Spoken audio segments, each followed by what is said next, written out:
fuck? I just want you to know, bitch, that I almost canceled this fucking live. Because, Jesus. I don't know if y'all could tell, bitch, but I just fucking burned myself. You can't see it on camera, bitch. I don't know why. But, like, this piece right here, oh, it fucking hurts. I just know, dude.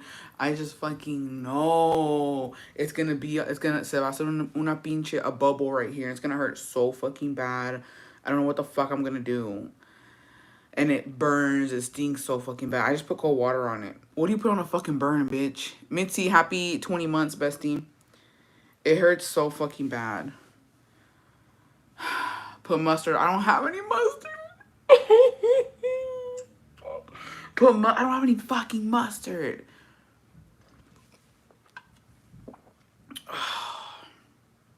I don't have any mustard. Fuck. I just have this. That's it. But it hurt. I just put cold water on it. But it hurts so fucking bad.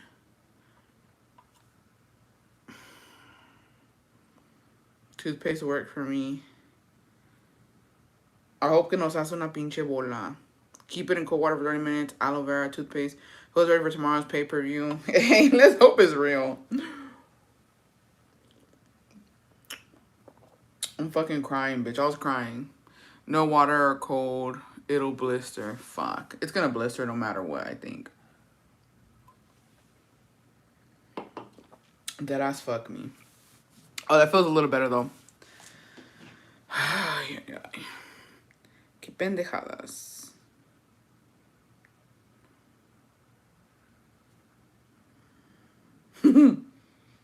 Sorry. I didn't know you were like, ando en frega limpiando. Ay.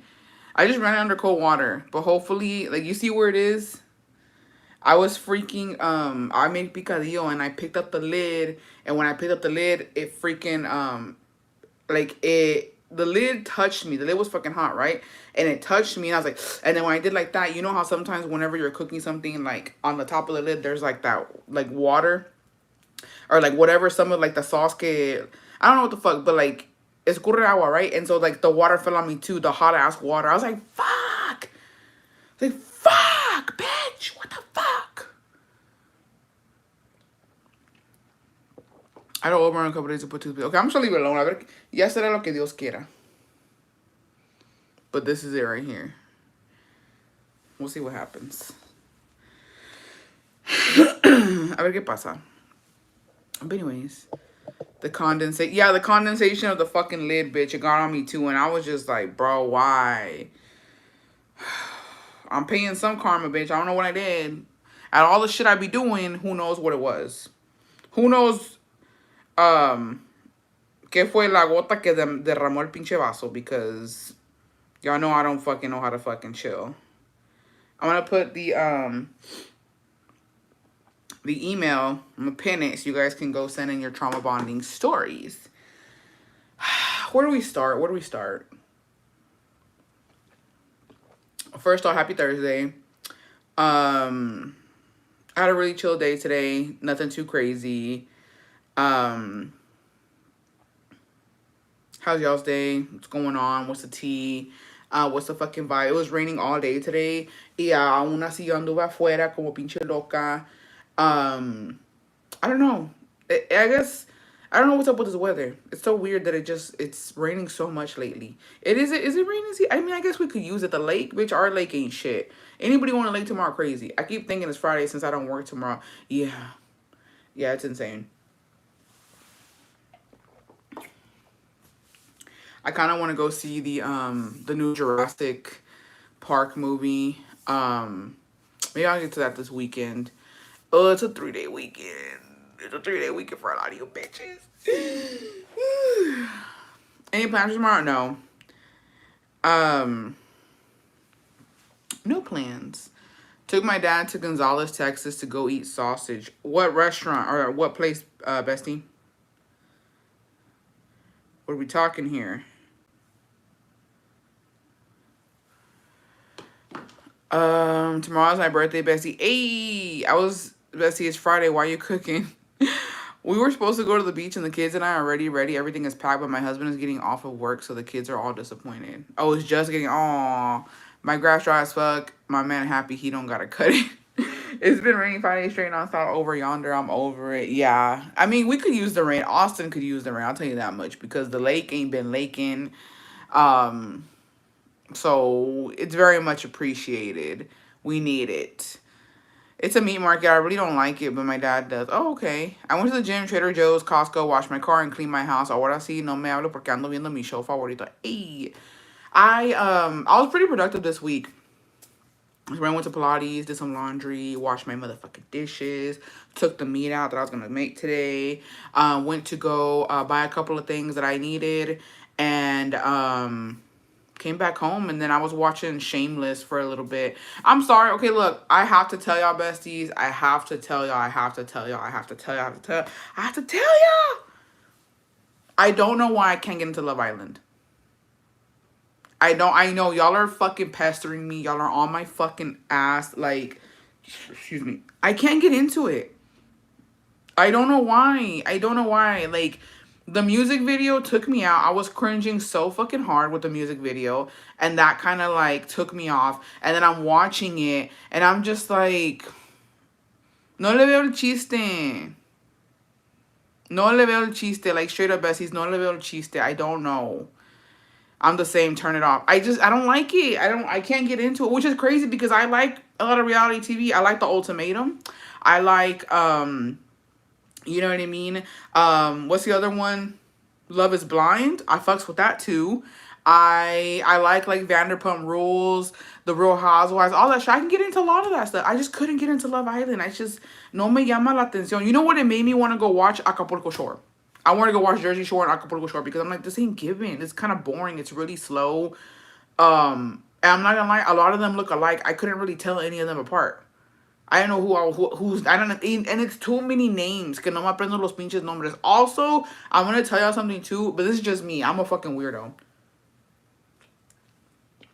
The fact that the first episode where it's like homegirl had to go kiss the guy she liked, I was disgusted, and I don't know how they allow that shit, bitch. One of the girls went to go kiss one of the guys, and then she ended up kissing another guy after that. And I was just like, y'all swapping spit like that? Like, homie don't care, you just kiss that dude, now you're kissing him. Like, it's too much. I don't like it. I don't like it. Did you guys shop the Coach sale? I got the suede tabby. Ayy. You said to that woman who says she's watched Selena hundreds of times, thinks that Trashley believes she's Selena or mimics Selena in her mind. Tell me why that made sense to me. Selena who? Anyone's going through with their man, I swear we can't catch a break. Selena who? Selena Quintanilla? Or Selena Gomez?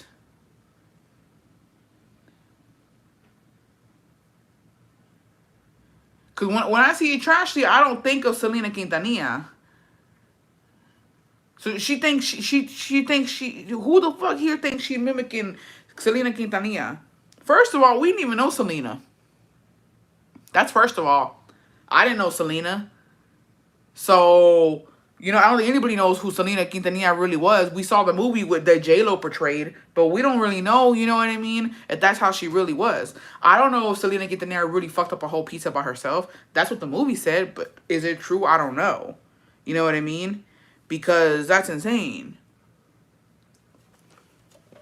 Also, you know what's crazy? Bessie Trashley was in Corpus. We don't want her here.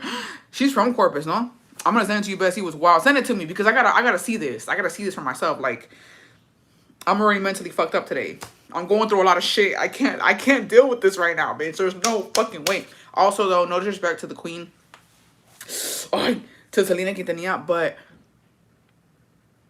did y'all know? Okay, because you know how some people go into like the whole lore of like, and we'll never know because she's gone, right? R.I.P. to our queen, to our fucking Tejana queen. But there was like a whole thing allegedly of her cheating on Chris. And like, it was like a whole thing, bitch. Like, who fucking knows? Them Selena Gomez cooks are the shit. What? They said Trashley trying to mimic you, JK Bessie. That's insane. Yeah, I think Trashley is from Corpus. But there's a lot of shit. Like you don't know. We don't know. I guess maybe. I can't see that.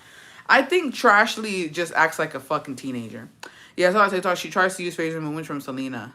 Really? Like from the movie? So is she trying to copy the movie? Cause she don't know Selena. Trashley don't know Selena. I never believed it because why come out when she's dead and can't defend herself? True. So we talking about Trashley thinks she's Jennifer Lopez playing Selena. Cause that does make sense. That does make sense. Cause we don't like, you know what I mean? That does make sense. So she thinks she's J Lo. Okay, J Lo thinks she's J Lo, and J Lo ain't even fucking J Lo. If that makes sense. So you know what are we gonna do? What are we gonna do? Let me go see. Somebody sent me this morning that Jenni Rivera was on live crying, bro, and I just I didn't know that it's ¿cómo se dice? Dude, why does fucking Instagram do this shit that when you refresh, it like some of your fucking messages disappear? Like what the actual fuck? Why is it doing that? They don't fucking piss me off.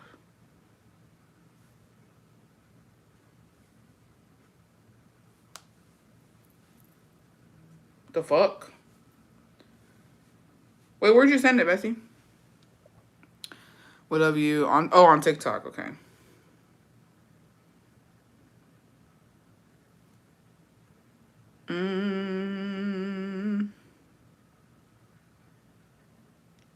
I don't see it, bestie.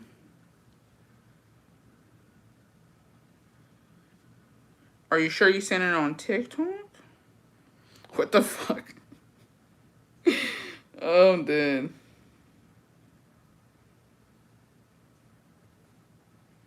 No, Lavelle, bestie, it's not popping up. Let me go to request. Maybe. Oh, here it is. Wait, is it this one?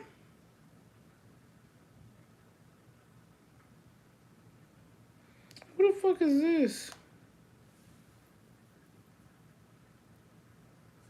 Bitch, I hate those fucking messages from these fucking randos. Is this one?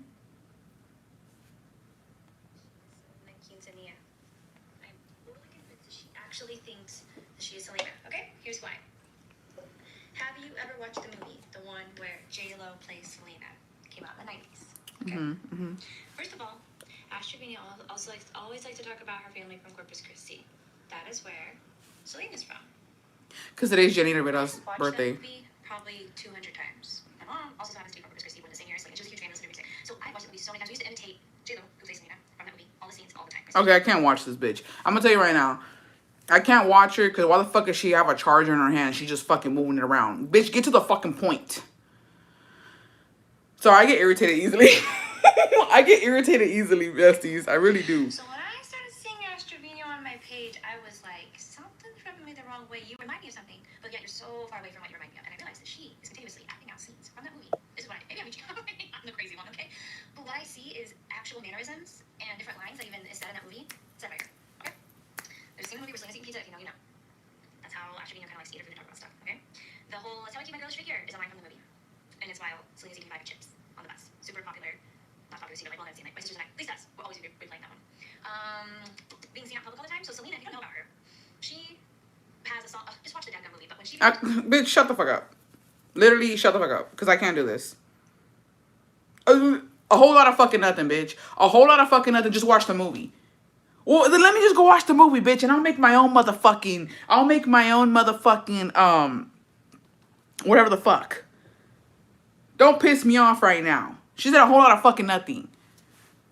Just go watch the movie. What the fuck am I listening to you for then, bitch? Get to the fucking point. The fuck? She said nothing. Cause Selena get the name eats pizza and Ashley fucking eats pizza too. We all eat pizza, bitch. I'm not Selena.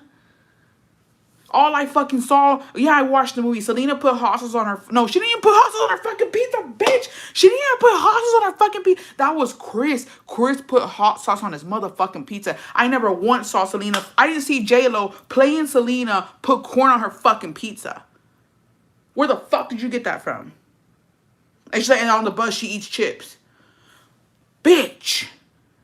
Who don't eat chips? I ate some chips before coming on fucking live.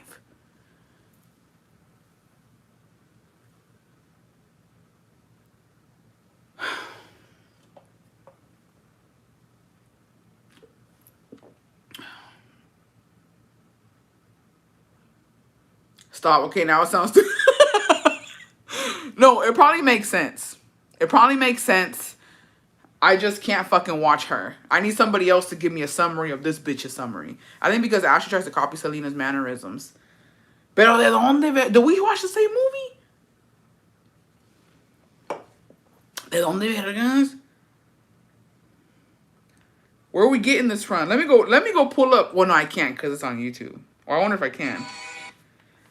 Let me go see if I can pull up a damn fucking Selena the movie. And let me see. I'm gonna watch it. I'm gonna watch it and I'm like, is this giving Ashley vibes or not? Is it giving Ashley vibes or not?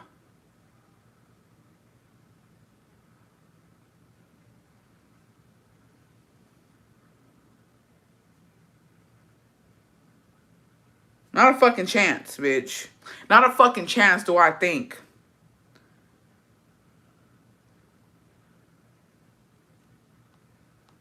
Nope. It's not clicking for me. Are we all watching the same Trashley? I mean, okay, I can see where it's a little bit of a reach, but I can see where maybe because I think just because she's from Corpus, to be honest. I think Trashley's from Corpus, but here's another thing. A lot of bitches from Corpus, that's their thing. This girl who made this video though, she don't know bitches from Corpus because unless you know a bitch who's from Corpus, that's how they all kind of act. Not like Trashley, but Selena's their world. That's where the Selena Museum is. Selena was from Corpus. You know what I mean? Like that's the whole thing. Same thing with like, you know what I mean? It's just all Texas because I don't know. Did Trashley go to the Riverwalk and sit on the bridge? Yeah, I think that a lot of people, I'm going to tell y'all something right now. And it's not to get in for Trashley, okay? Because I am a Texas gal. Born and raised, I got to let y'all know. And it's embarrassing. It honestly is embarrassing. Oh, I don't even want to talk about it. I'm going to get canceled, bitch. Okay.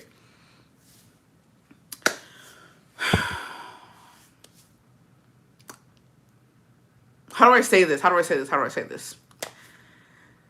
Yeah, same with Jenni Rivera in Long Beach. I gotta tell y'all something. I have a confession. Okay, I have a confession, y'all. And this is actually disgusting.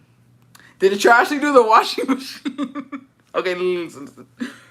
So, Texas gals, it's not that far. Okay. I have to be very careful with how I say this because I can't offend the rest of Texas. Okay, y'all know we don't play about fucking Texas, bitch. Texas gang, whatever. The way Trashley acts and the way, you know what I mean, she is, that's a lot of hood rats in Texas. The only thing is, I don't know why this one became famous, to be honest. I got cousins like Trashley. If I'm being honest, I got family members like Trashley. And it's just a Texas hood rat shit. We can all co-sign it. The thing is, we don't want to really talk about it because it's embarrassing. You know what I mean? But she's your typical Texas little rat. Like, honestly, she's a little Texas armadillo. You know, Section 8, government assistant, gets food stamps, gets Medicaid, doesn't have custody of her fucking kids, multiple baby daddies. The grandma's always watching the fucking bebe kids. Always got long ass fucking nails, long ass motherfucking lashes, fucked up extensions, don't got a motherfucking car, always has some fucking nasty ass chanclas on, always is in the same motherfucking, you know what I mean, little shorts. Like, what she wears, that's what a lot of Texas bitches wear. It's just, it don't look good on her because of her build, straight up. But you go to the Riverwalk, you go to, like, you know what I mean? A lot of these girlies got the tube top and then the fucking jean shorts. It is what it is. Same thing. Like, you go to San Antonio, all these girlies. Me too, I have my long nails. You know what I mean? I don't have them right now, but I usually have my long nails. You know, we like the big everything's bigger in Texas. The thing is, Trashley, she got famous off of being who she is, right? Just being nasty. But realistically, that's how it is. I don't think that she is trying to be Selena. I think that's just Texas little armadillos for you. And it sucks. It sucks. But, we finally got to call it out for what it is. You know what I mean? Same thing. Eating the hot Cheetos. Hot Cheetos. What do y'all say about Cali folk? Cali got some hood rats too. Do I gotta say it? Do I gotta say the two letter fucking thing? Cali got some rats too. There's rats. There's New York rats. There's Cali rats. There's Florida rats. There's Texas rats. We all got bottom of the barrel bitches in each motherfucking state. And unfortunately, Trashley does kind of represent bottom of the fucking barrel. I'm sorry, but it is what it is, and we know it. Yeah, there's some Arizona hood rats too. Like, there's hood rats everywhere. There's straight up fucking rats in Arizona too. Like, they're everywhere. Same thing in Texas. It's just you gotta pick your poison. Yeah, same shit, different smell. Very true. I see about 50 trashies at the Stinky River Walk. Exactly. Cali got some cholas, hot Cheetos, and ghetto girls. Yeah, it is what it is. So, I just have to let y'all know that, like,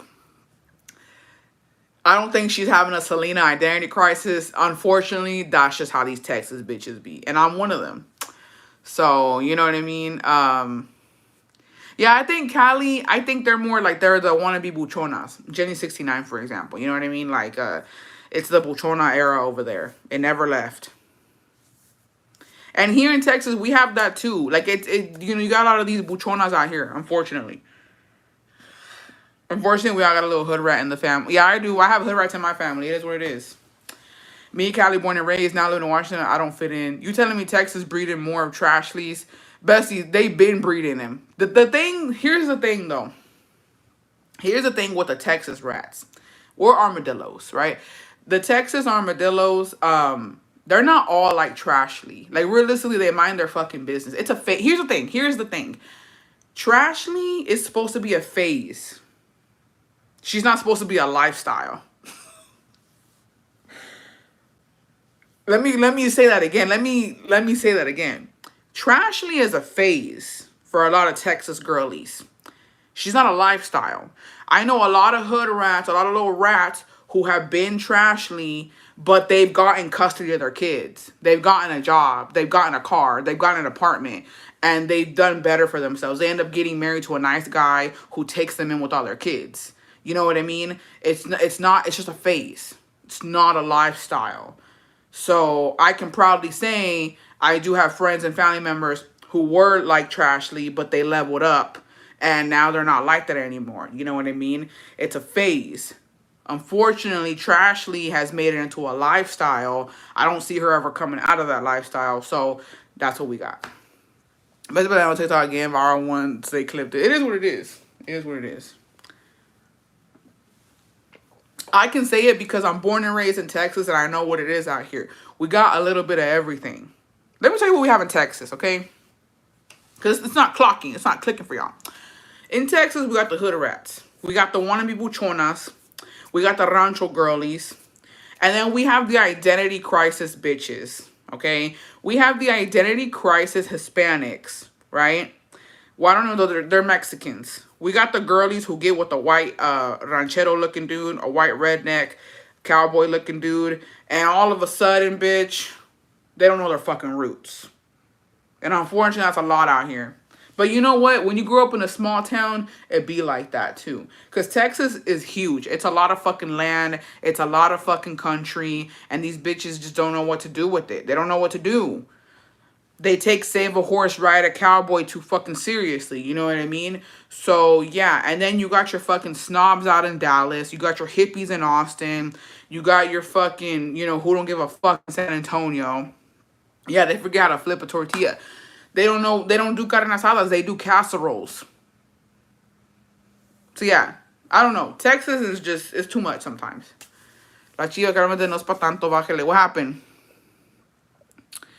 We, us, whoever the shoe fits. A la verga. Me and Cali never acted like a buchona, and I just like Jenni Rivers. I fucks with Jenni Rivers. Houston, I have to say, I think out of every city here in Texas, if you want a little bit of everything, I would go to Houston. I think Houston, it has good food, good vibes, good music. Actually no. Well, you know they have good music too. Yeah, vibes, music, and food. I feel like you want Houston dialed down a notch, you come to Austin. Baby, you said who was we? I'm answering. Late and catching up on 2 times speed. Yeah. So I think Houston's a good start. I think Houston's a good start. I think Austin is just a little too free for people. I feel like Austin is very hippie-ish sometimes. We're just like live, laugh, love. You know what I mean? Y'all means all. Love is love. And keep Austin weird. Because honestly, you come to Austin, you're going to see some weird shit. That's why that's our fucking slogan. Keep Austin weird. But you want some good food, some good, you know what I mean, some vibes, go to Houston. Are you fucking risking it? Because Dallas and Houston do be on the first 48. Yes, you are. Yes, you are. But that's all part of the fun. You can get jumped, go to the rodeo, and go shopping all in one place. Exactly. Val knows what's up. You trying to have a good, you trying to get down, you go to Houston. You want, carefree, wind in the hair vibes with a little bit of danger, you come to Austin. You know what I mean? But if you want vibes, bitch, you go to Houston. Austin is our Texas version of New York, but not as crazy. Yeah. Everybody comes to Austin for a weekend. It's just a little cute weekend trip. You go out to the lake. You go downtown. You go to the clubs. You got to stop at Gabriella's, you know what I mean, or Sirenas. You go to South Congress. You go to Lady Bird Lake. You fucking go to Zucker Park all in one weekend. You go home. And you appreciate that you don't fucking live in Austin because it does get crazy. What's more hood, San Antonio or Houston?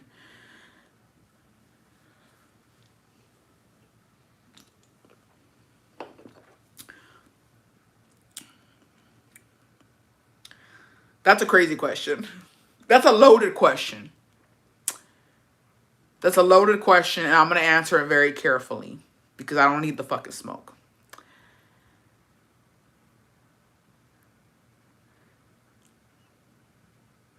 Hold on, let me think about it. How do I reword this? Houston is crazy. I just don't think it gets crazier than San Antonio.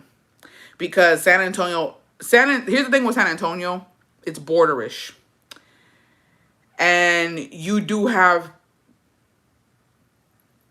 dangerous people in San Antonio, to say the least. We're not going to go too much into it. But in San Antonio, you know what I mean? There's a lot of movement in San Antonio. It's basically a passageway, you know what I mean? Border, city.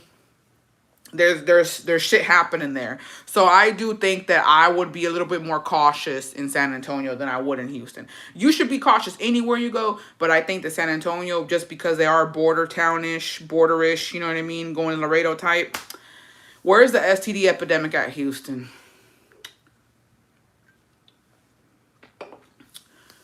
Yeah. Yeah, so San Antonio, it's cutesy. I like San Antonio. I love El Bucanero. I love the Riverwalk. I love going out there.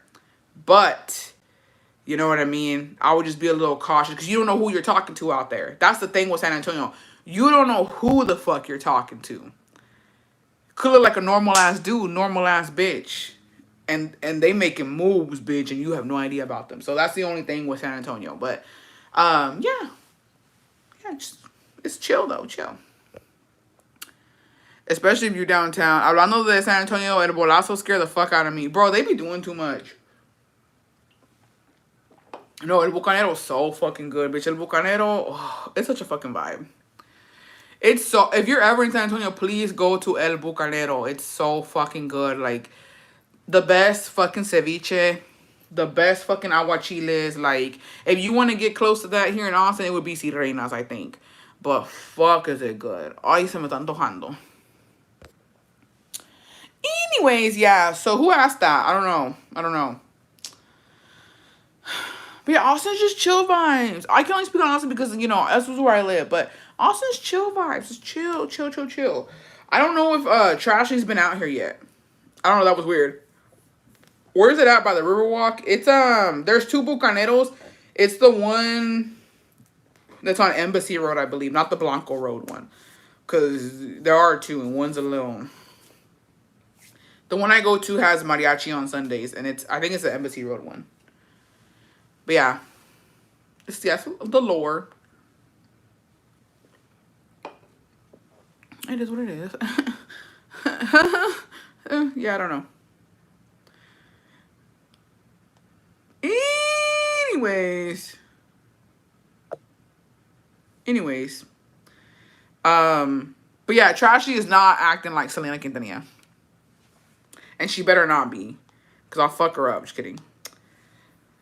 She better not be acting like that. Like, I better never, ever hear Trashley coming on talking about, oh, you know, I get my vibe from Selena. Especially if you like we're gonna know that you'll fall out of the Bay Area. You would fall out in the Bay Area, California. But are you still banned from going to Sirenas? No. But I'm gonna be honest too. Where's El Paso and all this?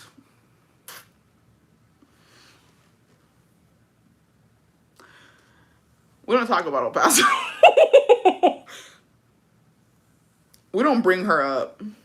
So, and that's even crazy that you would mention her like that. Because we don't talk about El Paso. Let me put it into perspective for you, bestie. For me, El Paso is 8 hours driving. 10 if there's traffic. I know better with El Paso. So yeah, I don't see myself. It's just not a thing. El Paso's there. She's cute. El Paso is cute when you want to get a little bit of Mexico. You know what I mean? But she's there. She's there. Is she a little dangerous? Yeah. El Paso not even the same time zone as the rest of the... It isn't? Oh, it isn't, huh? I think my phone did change when we were out there. She cute, though. She's cutesy. She got bad bitches out there. We got Let's Do Makeup, Lisbeth, what's her name, Ponce. There's baddies out in El Paso. I will tell you this, though. Not too much on El Paso. El Paso is where they breed the baddies. The baddies be coming out of El Paso. I don't make the rules. You ever see a baddie bitch? 9 times out of 10, where you from? She's either from the fucking RGV or El Paso.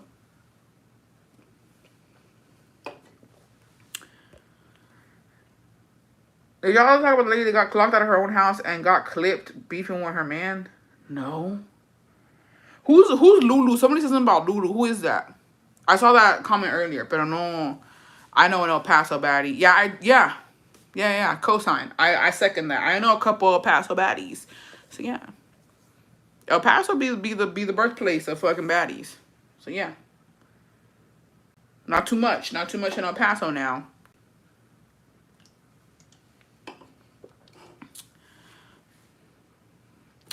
OG me. Something about Lulu. Jared Melendez, bestie. La comadre Lulu, she is friends with that Blanca chick.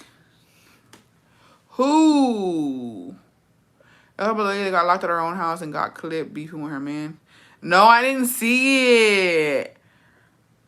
And Pero Anoche friend as well. No, I didn't know. What happened with Goonie?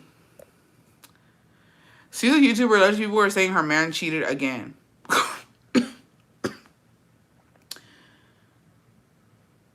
Again? I think her husband was cheating on her. What you mean again?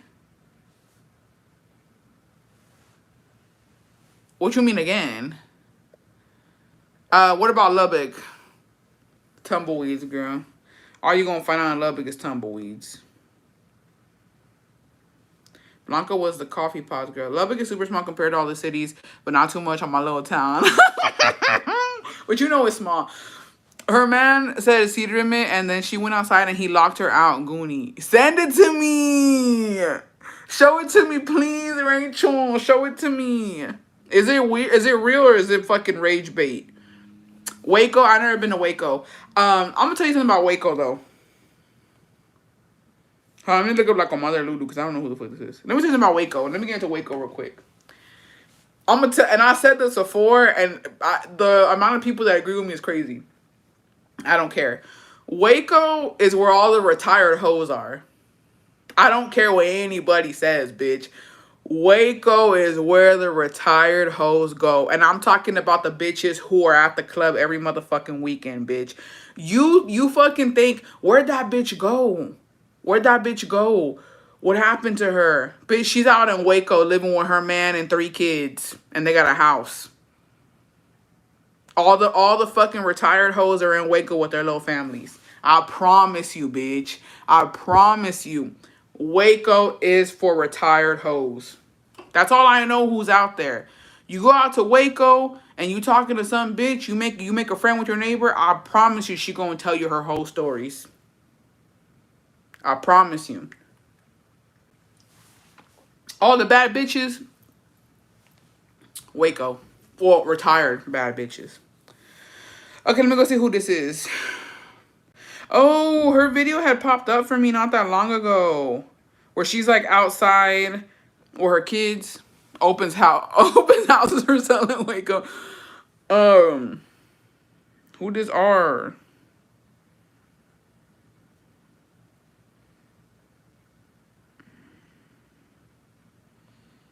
Oh, she's selling horses and shit?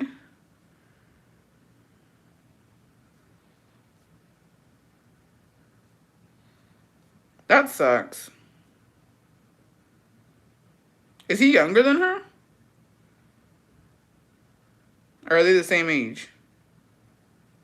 I'm sorry, I'm not laughing at her. Well, I am because they're like doing a thing where he's fucking trying to like grab her and then they fucking almost fall, bitch. The way she doesn't even try to fucking.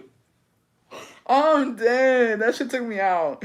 She no se dejó caer, güey. She couldn't even fucking. No se podía. He's older. Like if he's older. Oh.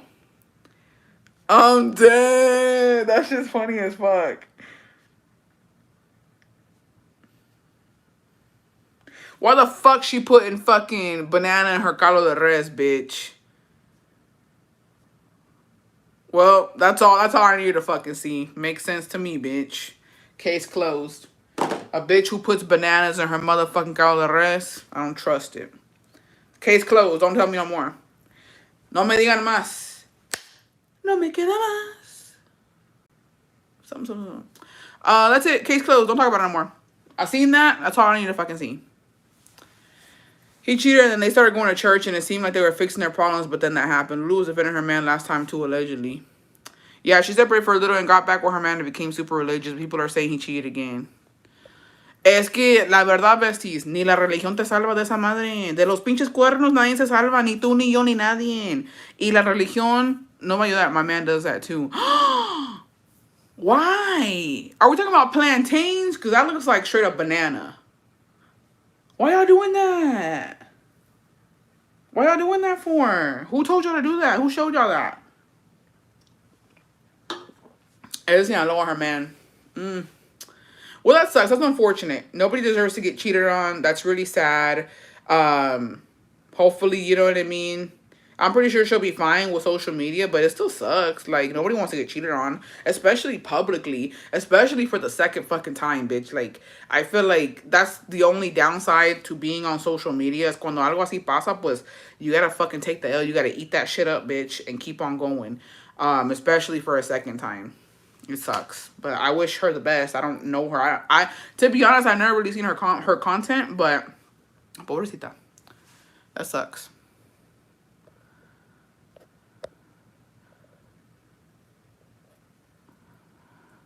I was raised like that.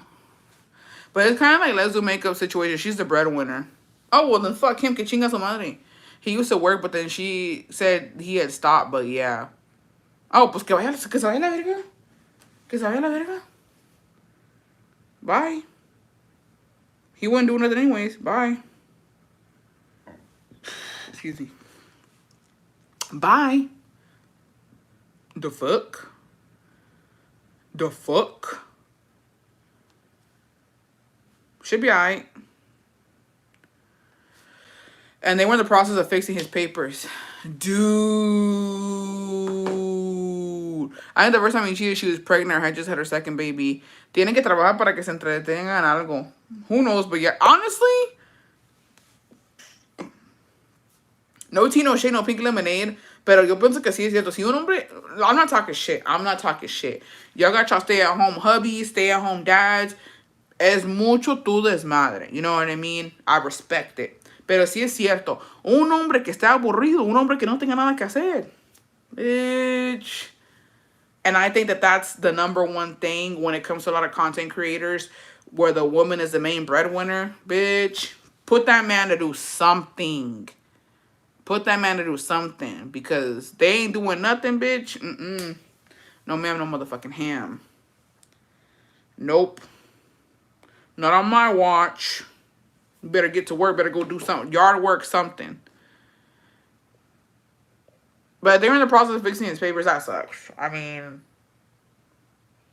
okay, what would y'all do? Realistically, what would y'all do? Like, if it was y'all and you're fixing your man's papers, you were in the process already, and you know something happens, he cheats on you, you giving it up? Dude, I had a friend like that. She straight up estaba casada con dos niños. He cheated on her, and they were almost, nomás faltaba la pinche cita. Ya todo estaba, bitch. She said, bye, divorce. She said, bye, divorce. She divorced him before he got his fucking appointment. Todo se fue a la chingada. And I was like, damn, that's some cold ass shit, bitch. That's some cold ass shit. Like, that's some cold ass shit. And the reason I say that, besties, is that, like, dude, es un pinche gasto de dinero y tiempo. I'm like, fuck. She's like, he was this close, bitch. Y se lo quité todo. And I was like, damn. He would still be here. I need that child support money. Que me van a dar en Mexico?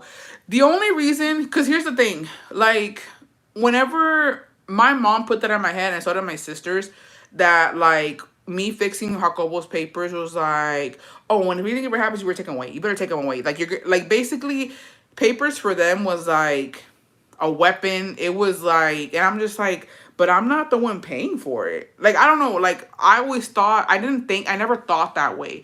And I always thought, like, when people would tell me, because you already know, no falta la que te diga, oh, es que te ando usando por papeles. He just wants papers. He just wants papers. I've been told that my whole motherfucking marriage, right? That my man only wants papers.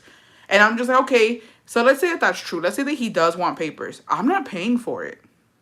Like, yo no puse ni un centavo. He worked his ass out to pay for it himself. Yes, I was working to help pay a bill here and there, but my money was chump change compared to what he was investing in the papers, right? And so I'm just like, one, I'm not paying for it. Yes, it is a lot on me. It did take a toll on me, and I did have to sign papers and get this and get everything together. But, like, you know, I was like, if that were to happen, if he were to say, oh, I got my papers, ya no quiero estar contigo, that's on him. I was like, I just feel like hay un Dios que ve todo, and if he does that to me, that's on him. I'm still a good person. Like, a mí no me quita. I don't know. I just feel like it's something where it's like, dude, pues, if you want to shit on the person, if you want to betray the person who helped you get papers, that's on you. You know what I mean? Yo quien soy para pinche. I don't know. Guess I was gonna feel fucking shitty, but I'm gonna fucking move on. I think it's like a pride thing to take them. Yeah, I think it is a lot of pride. I think it's just kind of shitty because, like, I just didn't want to go into my marriage thinking, oh, he's using me for papers and I'm gonna use them against him. Like, I just feel like weaponizing somebody's fucking legal status. I never liked that. And it never sat right with me when people would tell me that. Like, oh, you better make sure you're good. But I'm like, but are y'all not thinking about, I don't know. But people do think differently. Not everybody's religious. Not everybody's spiritual. But I was like, are y'all not thinking, like, le va a ir mal a él?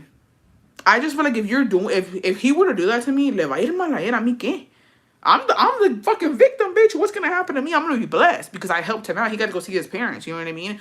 Le va a ir mal a él. A mí no. So I don't know. I guess it just depends on how vengeful you are, like how bad you like getting revenge, and like how petty you are. But I never looked at it like that. But when she told me that, I was like, damn, dude, that's insane.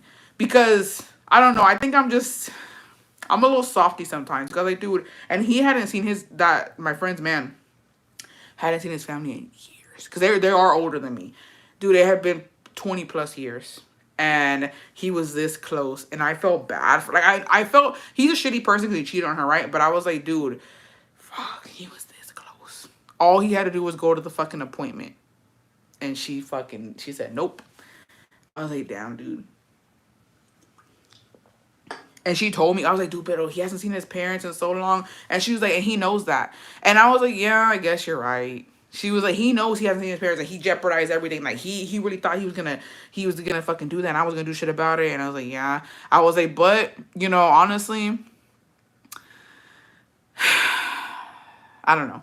I was like, well, pues, and I told her, I was like, well, no esperes que te vaya bien a ti también. Y no le fue bien. No le fue bien. Because I told her, I was like, no esperes que te vaya bien a ti because of what you did. I was like, because you know how God says you turn the other cheek, you know what I mean? And I was like, you didn't turn the other cheek. You got your revenge. You were petty about it. And I know he did you wrong. I know that. He's not a fucking saint. But you didn't turn the other cheek. And so, sí le fue mal después. Sí le fue mal después. Because she did get with another guy. Oh, put her. I haven't talked to her in forever, though. Oh, she doesn't see it. She did get with another fucking dude. And he straight up, he got papers off of her. And he had a kid on her. And I was just like, and no le dije nada, because I know that, and she didn't really tell. I was the last person to find out about it, and I knew why, right? Because I had told her, I was like, no esperes que te vaya bien, because you didn't leave this marriage and this relationship bien. You both left with some bullshit. He cheated on you, and then you did that, and like, you know what I mean? Like, and so that's what happened. And I had told my other friend, I was like, maybe if she would have just let him have his appointment, get him out of your fucking life, you know what I mean? Después de eso, maybe she would have found a fucking nice guy. And you know what I mean? Pero no. Lo mismo le pasó y peor because he had a kid on her. So I was just like, and she had kids with him. So it was, she had the first baby daddy who cheated on her, stopped his papers, gave papers to the second baby daddy, and he had a baby on her. And I was just like, fuck. But sometimes it's just bad luck, too. Sometimes it's just bad luck. Maybe she was picking them wrong, too. I don't know. It's always the what if. I wouldn't do it, but I respect that level of petty. Yeah, but I think once you get older, revenge isn't everything. I think that with the people who have done me dirty over the years, I've learned to just like, to be honest, I've never been of revenge. I've never done revenge, to be honest. Like to a certain extent, I've never been like, oh, let me do this to you because you did this to me. And Jacobo is a person where he's a revenge type of person. I gotta say it. I gotta keep it 100 with y'all. Oh, this shit's stinging. He's a revenge type of person, and I've always talked him down from stuff, and he's just like, you're just too good, and people are gonna walk all over you, da, da, da. But I was like, pero estoy bendecida. I was like, I'm blessed. Like, I just feel like a mí me va bien por lo mismo de que I don't do shit like that. I let a lot of shit slide. Do I cut them out of my life? Yes. But am I like wishing ill on them? Am I like praying on their downfall? Am I doing shit to fuck with them? No. Because I'm just like, I'm scared. Karma scares me, y'all. I really believe in karma, and karma scares me. And sometimes I do get karma back because I know I'm a shitty person. I can't control myself. I'm not perfect. But I'm just scared of like getting revenge sometimes. I'm like, dude, they're gonna come out my ass. And like with Scar, you know what I mean? Her marriage is shit. And my biggest a mí lo que me da gusto, can I be honest with y'all? And I'm sorry que Dios me perdone, because sí me da gusto. Is everything she said about me and Jacobo, how Jacobo was using her papers, how he would fucking abuse me, and how he didn't love me, and how he was gay, and how he was this and how he was that. She's going through in her marriage. She's going through it in her marriage, and her man don't work, and she has to clock in every motherfucking day. And I'm just like, yeah. And why? Because I didn't do shit. I let it be. Actions speak louder than words. My man ya tiene muchos años con sus papeles. He's still here. He's providing for me. I really don't gotta do too much. You know what I mean? Her man is gay. No. He's not gay. Not to my knowledge. I love to be that kind of person, but truly, Bessie, when I'm wrong, I always want people to have a bad life. I know, it's hard. It's hard to, like, not wish that on somebody, but I don't know. It just feels, I'm like, you know what? And you know what? Por eso no es bueno hablar a veces. And, it's just, how the turntables. But, he's not gay. I was saying that she was talking shit about my husband, and saying all those lies about him, but, her marriage isn't good. But no, he's not gay. To my knowledge, he's not gay. He's not gay. But she did say that my husband was gay and that he, was using me for papers, yada, yada, yada, yada. Same old. No, Angel, si empiezan los chismes, she said Jacobo. Yeah, no. Scar said that Jacobo was gay. Her husband is not gay. And neither is mine, but you know. My stepdad is cheating on my mom, and she's plotting on how to deport him because she's so hurt. Damn. When my man and I got together, my brother-in-law would tell my man not to stay loyal to me, that there were more girls. I hated him so much. Well, years later, his wife cheated on him at work and left him. I'm telling you, the tables turn. The tables do turn. Baddie shot a clock. I'm dead. All right, let's see. Let's see these emails. Okay. Bestie, long story short, I watched my dad pass from cancer from 2018 to 2023.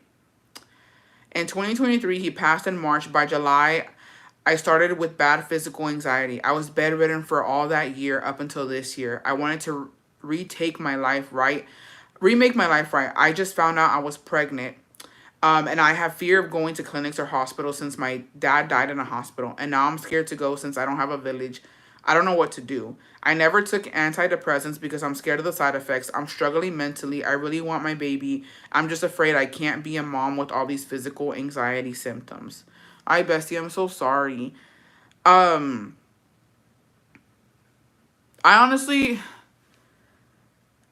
I think for you, what's gonna help you, bestie, is what would your dad want you to do? What would your dad would want the best for you, and I know that he would want you to have the best care for you and your baby. I know it's scary, but do it for him. I feel like that is gonna help you a little bit. I think anytime you're feeling like you just can't do it, you're everything, se te está juntando todo, you're getting anxious, you're getting depressed, everything's piling up. Just think about him and think about how he wouldn't want you to go through that, how he would want you to take care of yourself and his grandbaby.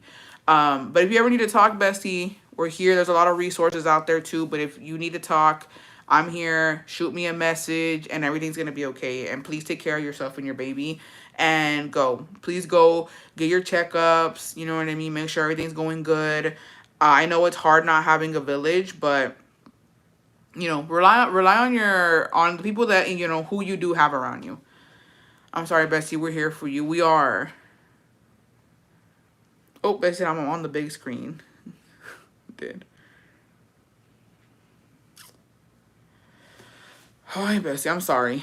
That's hard. I think it's hard having kids without a village and without people there to support you, but you can do it, Bestie. I know that you can. You're very strong. You went through a lot, but that does make, trauma makes you stronger. Whether we wanna fucking, you know what I mean, acknowledge it or not, that shit toughens you up a little bit, and I know that you're strong. I know you can do it, Bestie. Yeah, and I think that once you become a mom, everything changes. I feel like everything that you were scared of before, it's not the same once you have your baby in your hands, in your arms. So, I think you're going to be okay. I believe in you. Trauma makes you hella resilient. True, it does. It does. But if you ever need anything, Bestie, let us know.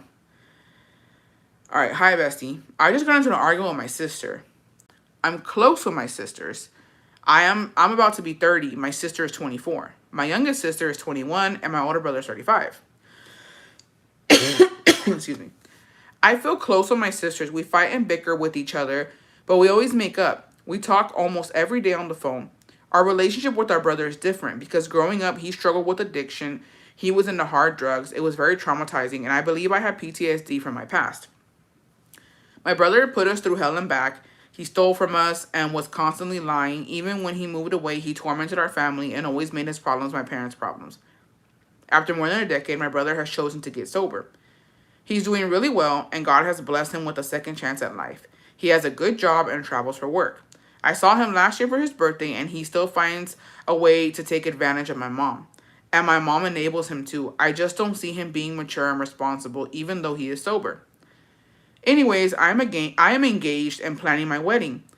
It's very early into the planning process. I told my youngest sister I don't want my brother at my wedding. She agreed it would cause me more anxiety to have him there despite him being sober. I feel like I wouldn't be able to have peace of mind. Today I told my other sister and she completely disagreed. She started saying, why am I inviting other aunts and uncles that I don't even fuck with, and that she won't be attending if I don't invite him. I was planning on asking her to be my maid of honor. I feel heartbroken that my sister isn't seeing my side of the story of being understanding, considerate. She went and told my mom, and I know my mom is probably crying because that's her baby, but I am standing firm on my decision. That's my story for the day.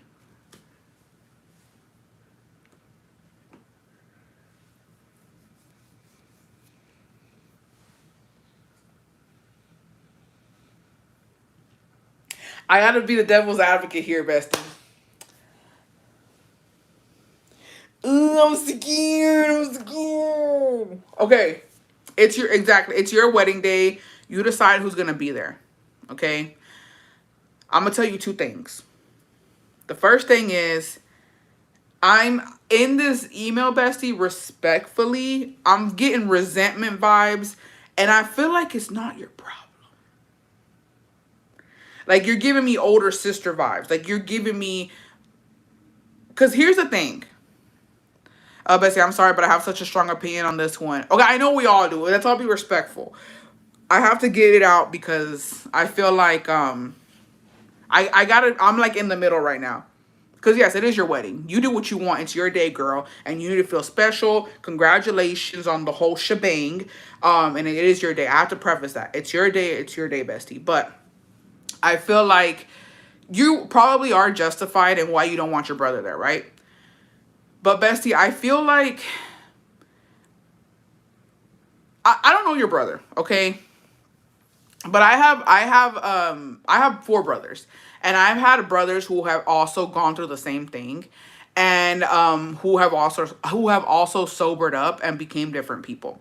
And the reason I kind of like I feel like I can talk about this and kind of give like a little, insight is that it takes a lot to get sober. It takes a lot, Bessie. It's not easy. Addiction is the hardest fucking thing to overcome. And the fact that your brother is sober, because it seems like it's not like it's, well, I don't know, because you didn't really give too much detail, but it seems like he's sober. He's doing good. He's traveling for work.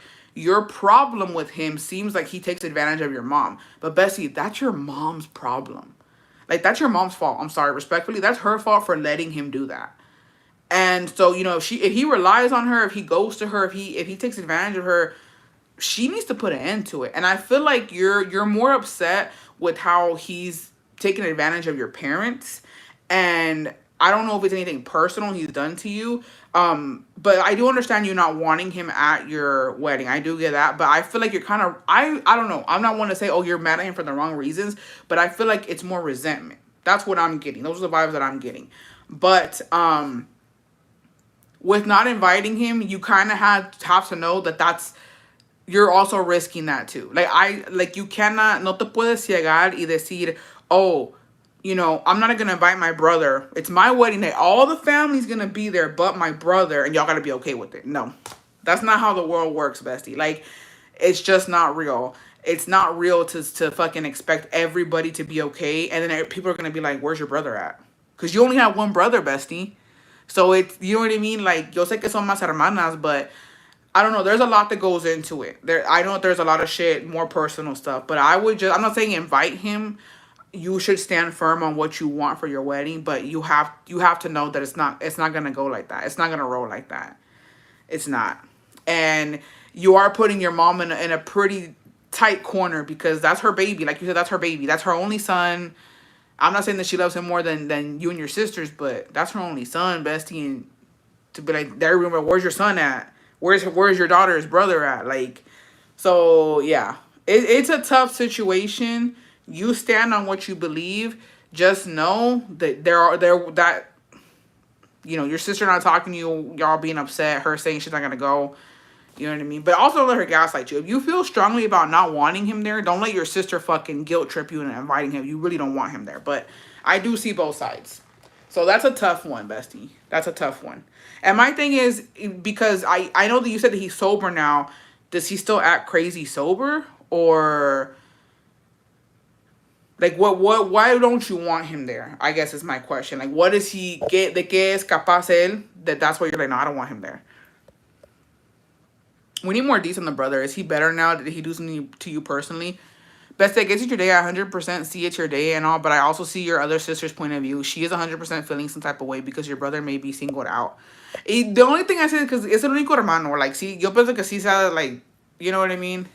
It sounds like the bestie hasn't forgiven him. Yeah, that's what, I feel like there's a lot of resentment there. But I hope the resentment, bestie, you have to see, is it because he personally did something to you, or it's because of, whatever is going on with your parents? Because if it has to do with your parents, bestie, I'm sorry to say, it really is not your problem.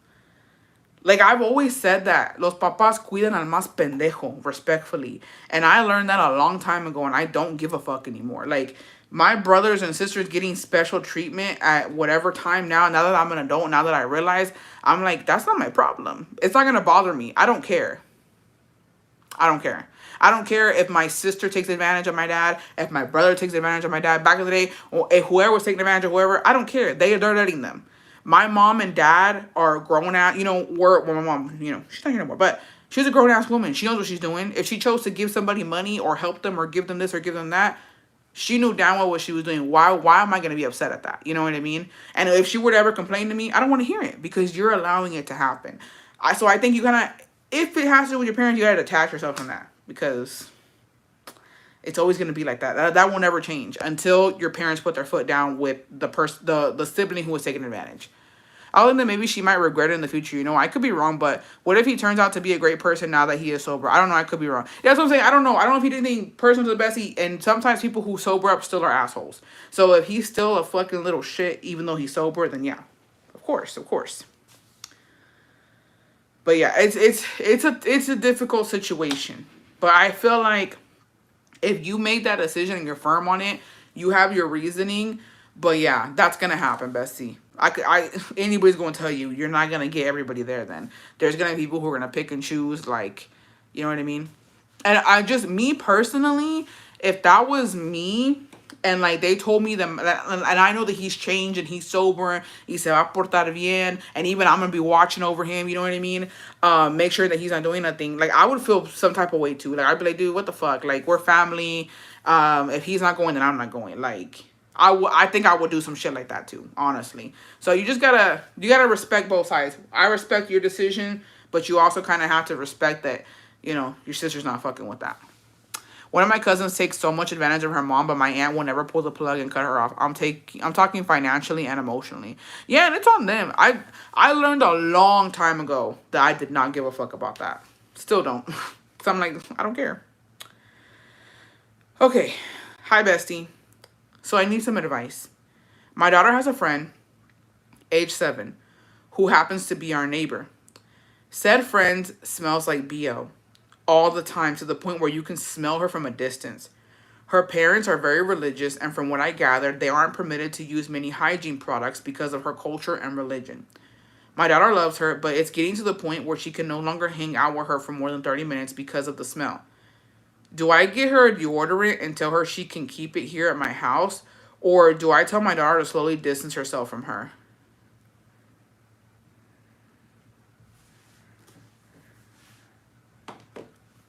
I don't know, bestie. Hey, don't say ill. This is a child. This is a child. It's not her fault. A 7-year-old.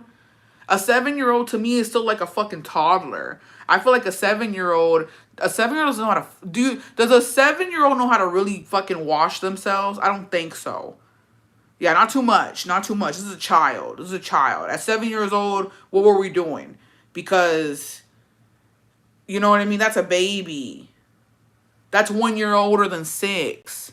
I know she smells, but I wouldn't definitely not go over what her parents are choosing. Yeah, I feel like if it's for religious, yeah, I don't think you should overstep.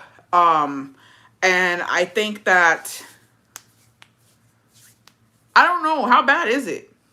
Because to be honest, I've smelled some pretty gnarly bitches. Can you just light a candle? Can you light a candle? Or like if you know she's gonna come over, spray some shit so you're smelling that instead? I didn't even know 7-year-old kids smell bad like that. They're definitely not bathing her, pobrecita.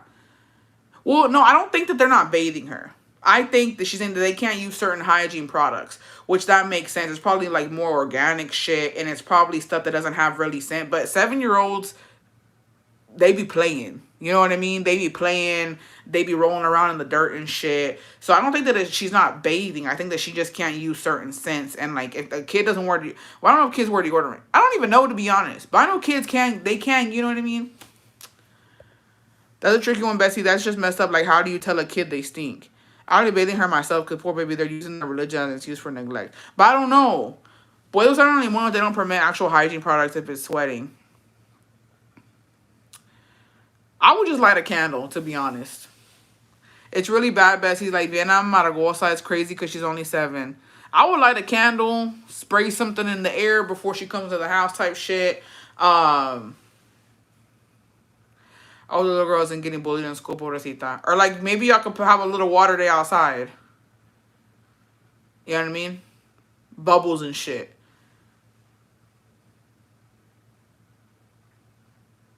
Here's my question. Is she the only one who smells or the whole family smells? Yeah, a little slip inside with some soap. You know what I mean? Like, oh, like, because, you can make bubbles and shit. I don't think it's unfair to have your child distance themselves for that reason. Don't distance your daughter. My sister doesn't smell like that even when he's outside sweating. Buy them a little pool and let her shower after with her clothes on with some fun soap outside. I mean, it is hot right now. I would do that. I would get a little slip and slide. Hey, put some soap on that. Y'all slide. I have a pool and they don't let her get in because of her hair. She's African American.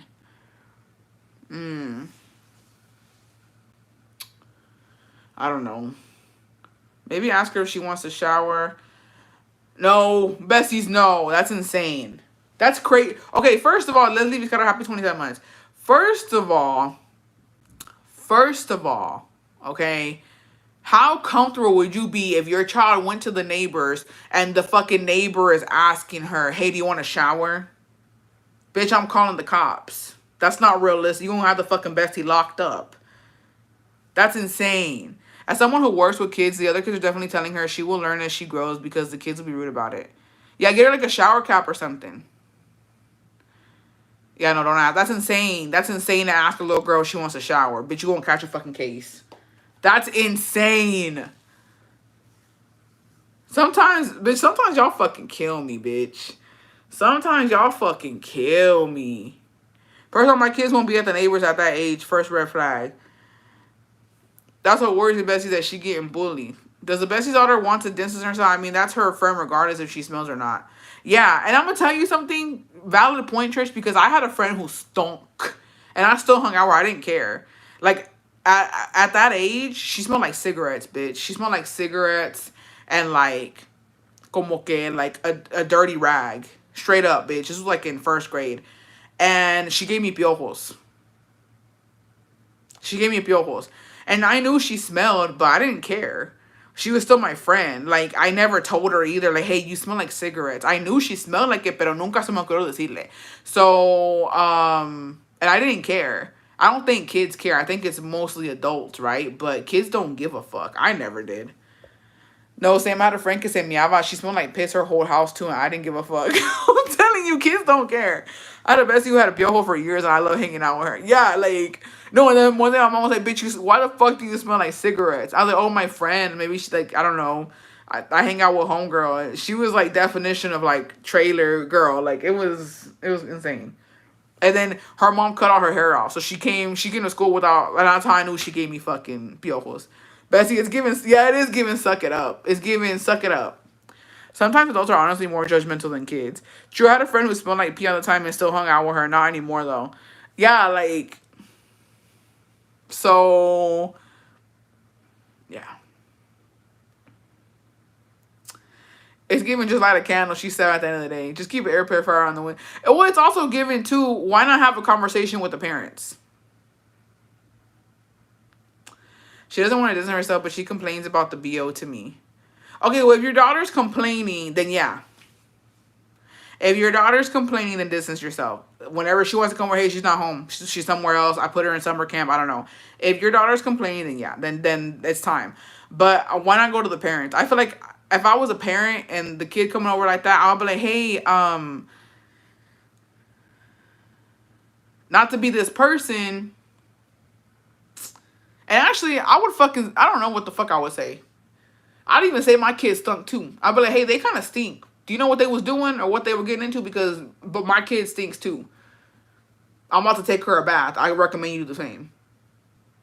And then if she came over the next day, I'd be like, hey, she still smells like that. Did she take a bath? Like, I would do something like that. Like, I would make it to, like, hey, my kids stink too. I don't know about that. I had to be upset if someone told me my kid stunk. But bestie, what do you prefer? Because at some point, you know what I mean? What do you prefer? I would much rather another parent tell me, hey, your kid kind of funky. Cause then I'm like, come here.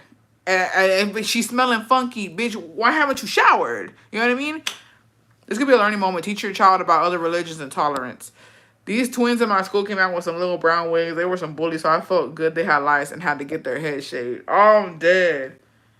That's what I was gonna say. Do the parents stink? If the parents stink too, then it is culture. It is the religious thing. I don't know. Well, I had a neighborhood kid. Well, sorry. This shit fucking stung. And I have this fucking forever bracelet, and it keeps rubbing on it, bitch. Well, I had a neighbor whose kid always was dirty and found her. Her mom was neglecting her. I felt so bad because that kid would ask me for food. I wonder if the Bessie's daughter and the neighbor's daughter have talked about it. Maybe the neighbor's daughter knows she smells, but what can she do? And that's her only friend, maybe. I don't know. It's a tricky situation. But I think at some point you got to go to the parents. At some point you got to go smell them.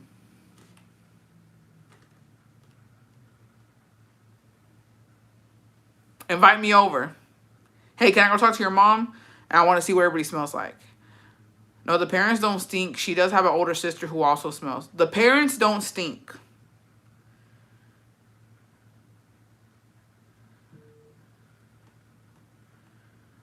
Yeah, go scope out the scenery, bitch. Okay, so the parents don't stink. Then yeah, bring it to the parents' attention.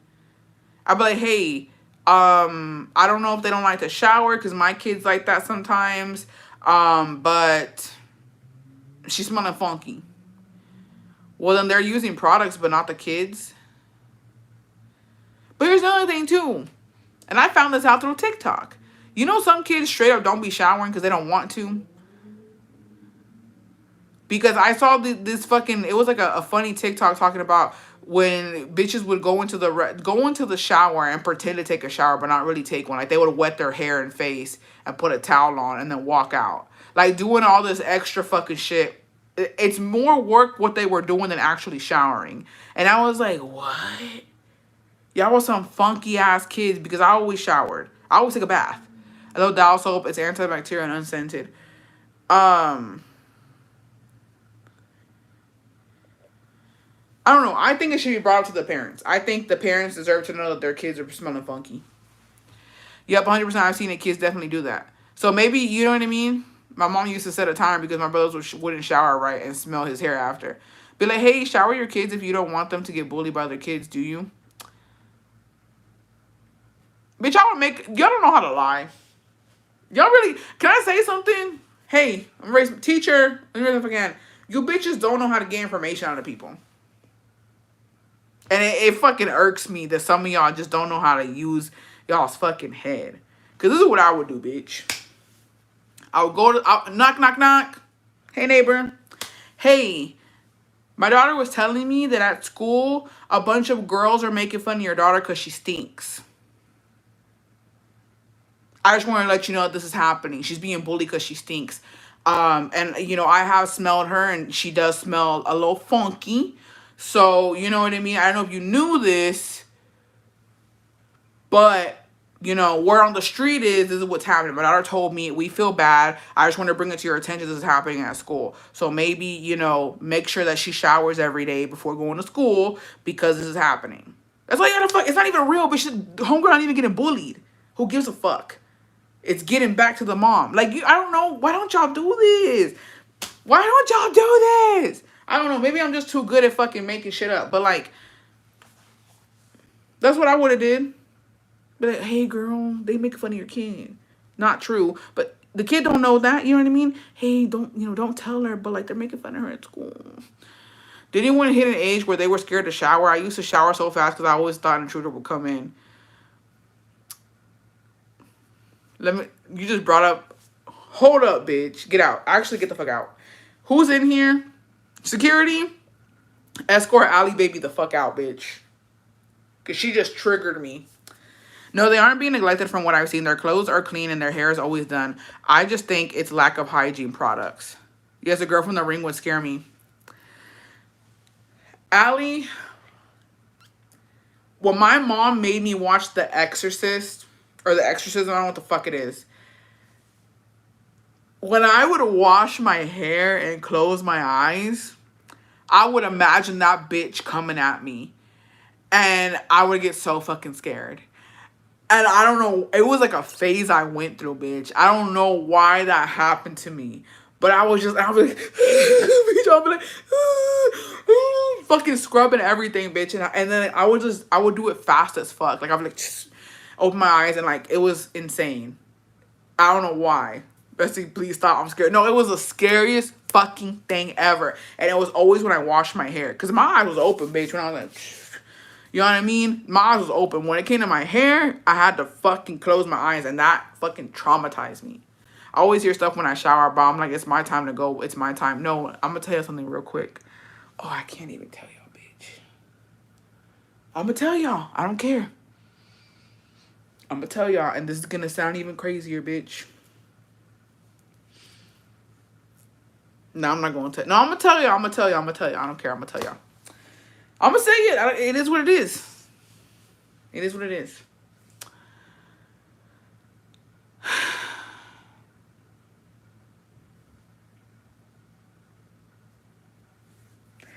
There's a movie with that one bitch. You know, what's her name? She's a fucking good-ass actress. She was in Not Without My Daughter. It's Sally something. There's a movie she's in where some guy breaks into her home and offs her daughter. And so she wants to get revenge on him. She's looking for him. Like, she's trying to fucking off him, right? And so she pretends to be in the shower. So I don't fucking know. But that shit traumatized me, right? And I was like, home invasion. Someone's going to fucking come in here. And they're going to fucking off me while I'm showering, while I'm taking a shit, whatever. Nobody knows about this. Nobody knows. Yeah, an eye for an eye. I would take a knife. I would take a knife in the shower with me, bitch. I would take a knife with me and I would shower and the knife would be in there, bitch. And it was a small little knife. A little, like, the one with the fucking wooden, and I would take that in there with me, bitch, and shower. And then I would go and I would fucking put it in the sink when I was done after showering. Nobody, and I would have to hide it. So many times I almost cut myself because I had to put it in my fucking towel. And then when I moved in, when I fucking got married, me and Jacobo living in the fucking our apartment, right? Because there was days like, yo estaba sola, and we're in a, you know, sketchy area, whatever. Don't fucking come at me. You know, it was the hood. Same thing, bitch. Same thing. But I'm gonna tell y'all something, cause y'all don't know me, bitch. I don't fucking know me like that. When I was living in the fucking old apartments, I had knives. Cause you just never know, bitch. And who the fuck is expecting you to have a knife in the restroom? You know what I mean? And let me tell you something too. Even though I was home alone and my door was locked, okay, I still locked the bathroom door when I would take a shower. And I have my knife in there. I don't care, bitch. It is what it is. And guess what? Ask me if I still do it, bitch. You could take the girl out the hood, but you can't take the hood out of the motherfucking girl, bitch. Because why? You never fucking... You're lying. Shut the fuck up, bitch. Sally Field? You're lying. I don't fucking believe you. I would have saw that. I would have saw that, bestie. You're fucking lying. Where does it say this at? You're lying. I don't see it. You're a lying ass fucking...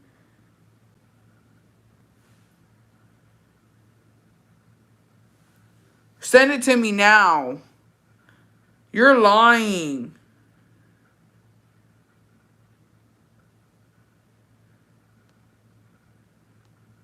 Where is it? How old were you? I thought you meant you were little. No, to this day. Where is it? She's still alive. Sally Field still alive. I knew it. Oh my fucking gosh. You fucking piece of shit.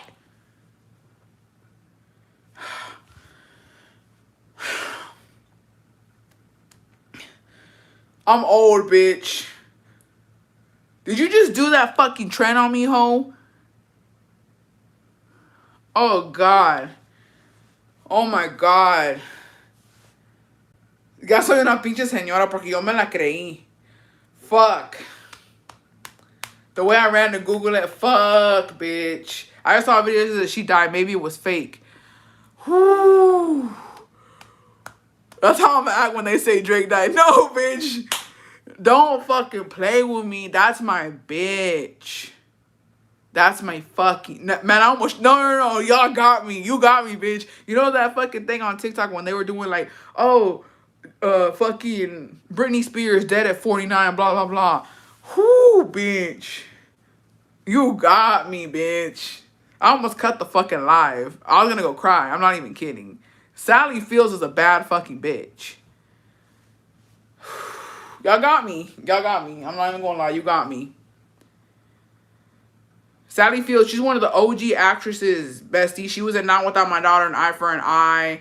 Forrest Gump's mom. Literally yesterday. That was me when Liam Payne died, and it wasn't a joke. No, that was insane, bestie. Somebody say Colunga. I'm about. Oh, God. Oh. No, because I have been thinking about her. I have been thinking about Sally Fields, and I was just, and then who was another one? Susan Sarandon too. Those are two OG bitches. Like, don't ever play about my bad bitches like that. Julia Roberts too. Julia Roberts, Sandra Bullock. I don't play about them bitches. I don't play about them. I promise you, I fucking don't. Especially Susan Sarandon. She's in my favorite movie, fucking Stepmom, and Julia Roberts. Julia Roberts is the baddest bitch ever. She's been in so many. Don't. Julia Roberts and Sally Fields were in Steel Magnolias. And Dolly Parton, bitch. Oh, Dolly Parton? Don't let me ever find out about Dolly Parton, bitch.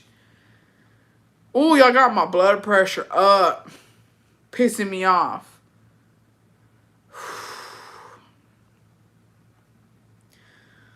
Ooh, that one took me out. The day we find out about Dolly, we're not gonna be okay. I'm gonna lose my shit. Please, everybody chill out. When Colunga goes too, I'm not gonna be okay.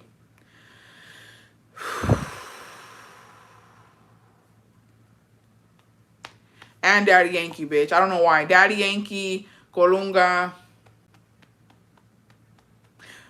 Bitch, wait. Have you ever thought about it? Bitch, speaking of, you know who? No. No, because what we gonna do today, Kim K?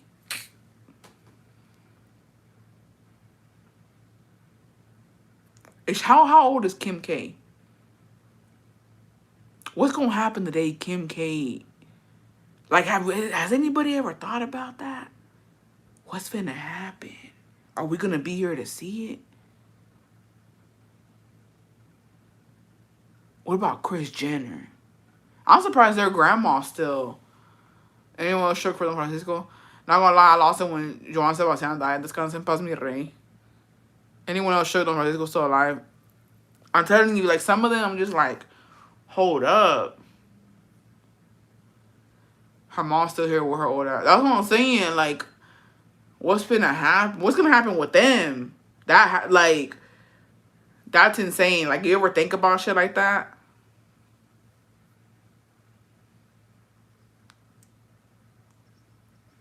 I don't know the day Luis Miguel, bitch. I think about it often, mostly about Chris. I love her. Kris Jenner looking young as fuck now too, but she's getting older. Yeah, but you could do anything surgically, but the bones is old. Lana Del Rey. Whew, that's crazy. It's crazy to think about that we might see some of that. The president?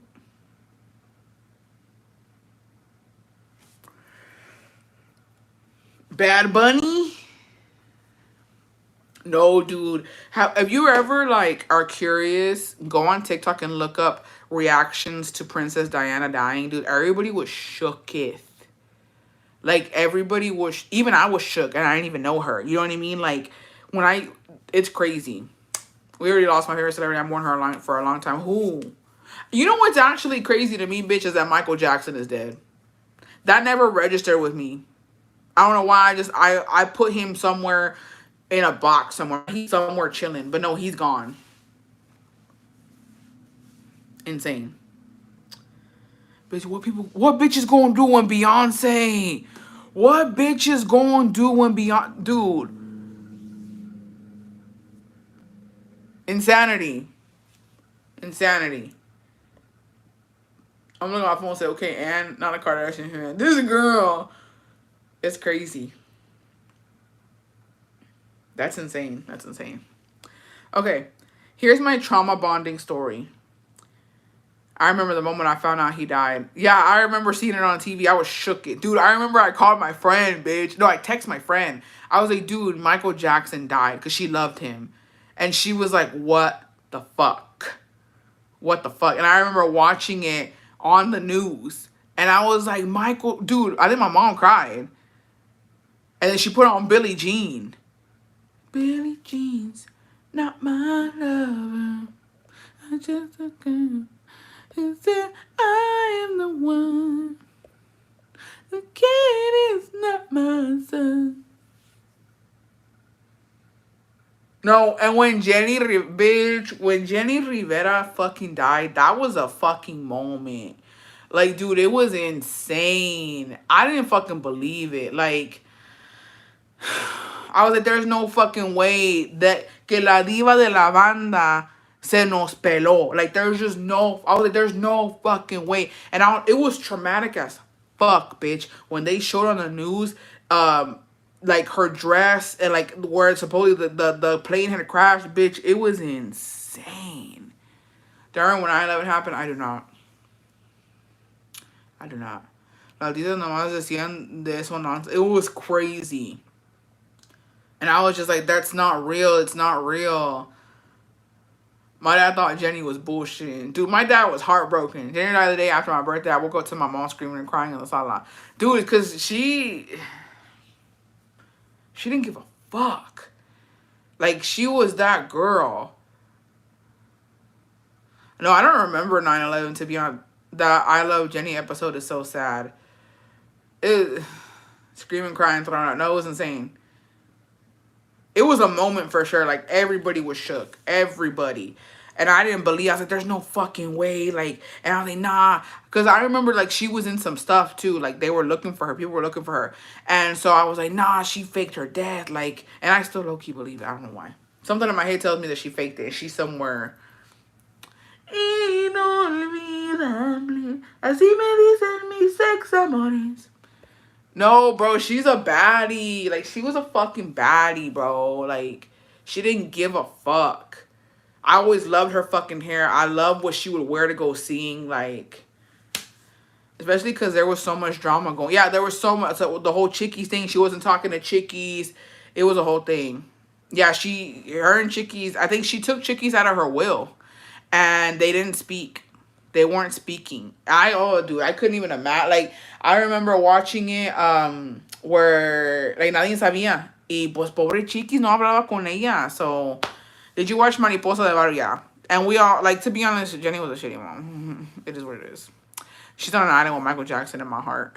She's out somewhere fucking out. Why the fuck would you disrespect La Diva like that, bitch? Why the fuck would you disrespect La Diva like that? Don't piss me off. I've always been Tim Chickies. Who knows qué pasó ahí? I remember seeing it on TV. It was so scary. I was 7. Jenni rolling in her grave when PJ used her audio when she got married. Pinche. ¡A la verga! ¡Ey, la trae contra ti! It's PJ's versus Salty. She coming for you, girl. I seen it. I heard about it. I seen it and I heard about it. You on her list, girl. Better be careful. Rosa Sanfero no sale del mesball doing shit to herself. When 9/11 happened, I was in the school bathroom. I got scared because they said it loudspeaker. I ran to the classroom.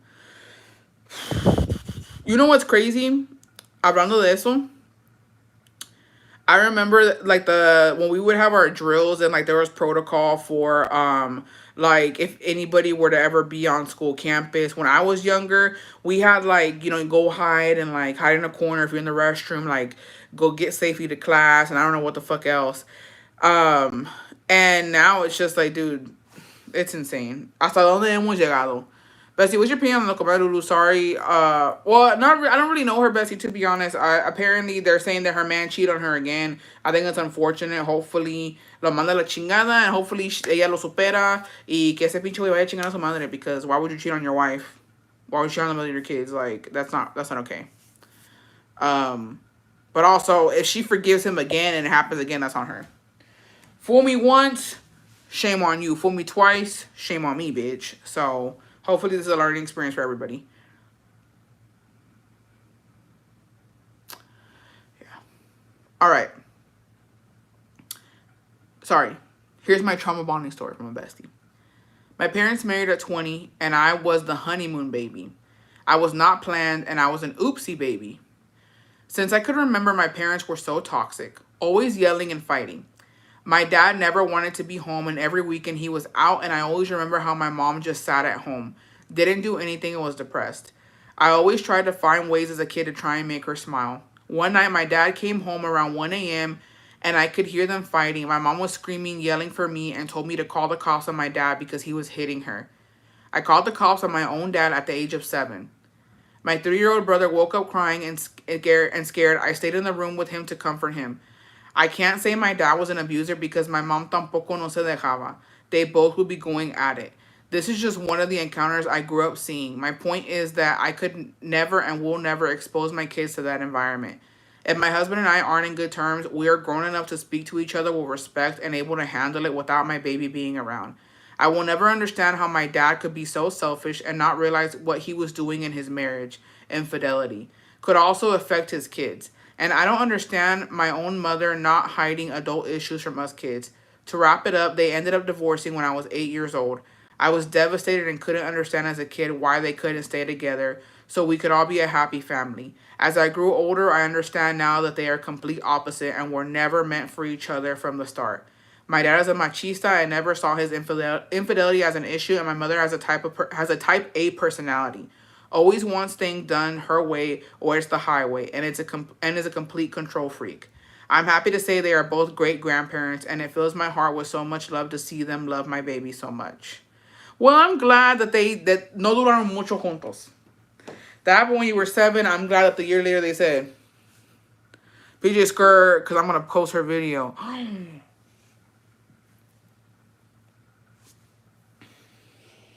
It's scurry.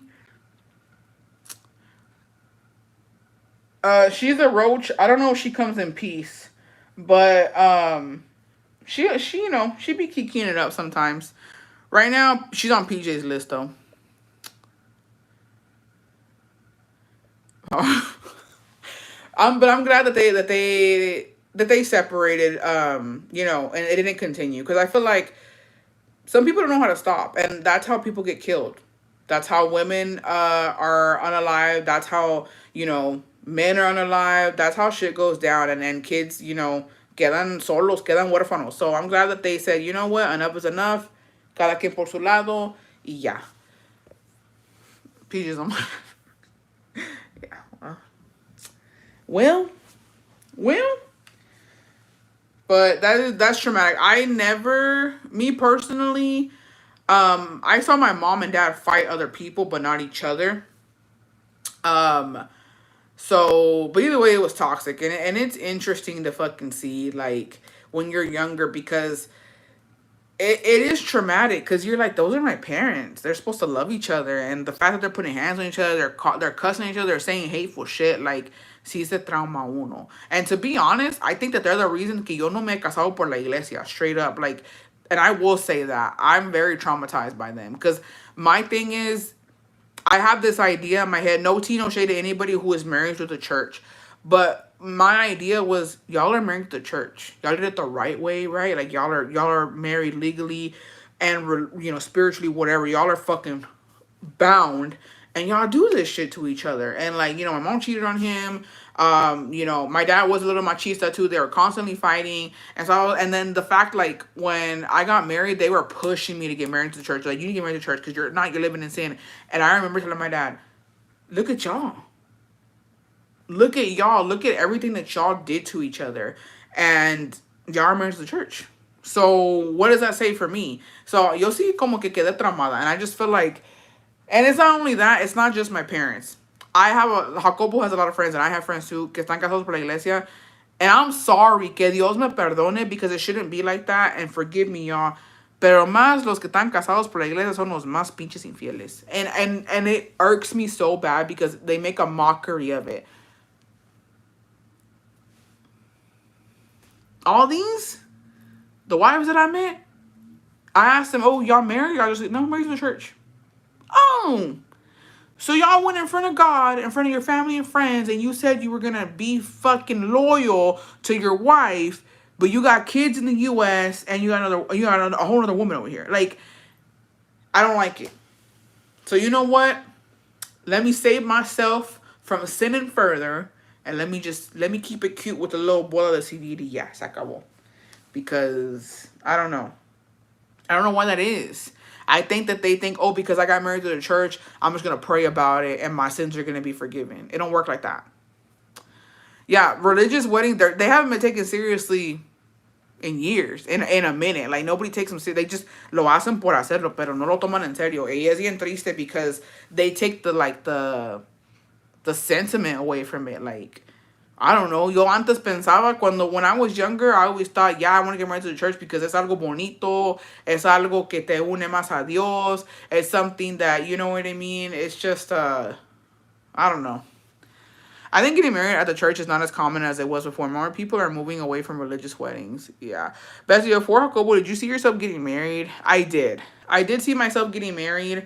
And I did see myself having kids too. I always like, I don't know, when I was younger, I was like, I want to get married and I want to have kids. Bitch, let me tell y'all my motherfucking little thing, right? So when I was younger, yo juraba, bitch. Yo juraba that I was going to get married. I was going to get married in Guanajuato. I was like, I'm going to get married in Guanajuato to the church. Mi esposo va a ser de Guanajuato. Bitch. I said, my man's going to be from Guanajuato. We're going to have the wedding over there in Mexico. Everybody's going to be there. Me voy a casar ahí en Dolores, bien bonito. I'm going to have the fiesta en Trancas. I'm going to have the banda. I'm going to have this. I'm going to have that, right? Didn't happen that way. And I swore I was going to have twins, bitch. And I already had twin names. And I swore I was going to have a boy and a girl twin. I'm going to have twins. It's going to be a boy and a girl. I'm going to be done. And I'm going to live happily ever after. I swore. Where the twins at? Where's my Guanajuato man at, bitch?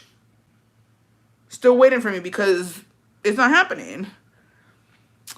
I thought I'd be married with kids, rich, and a big house by 23. Imagine that, bestie.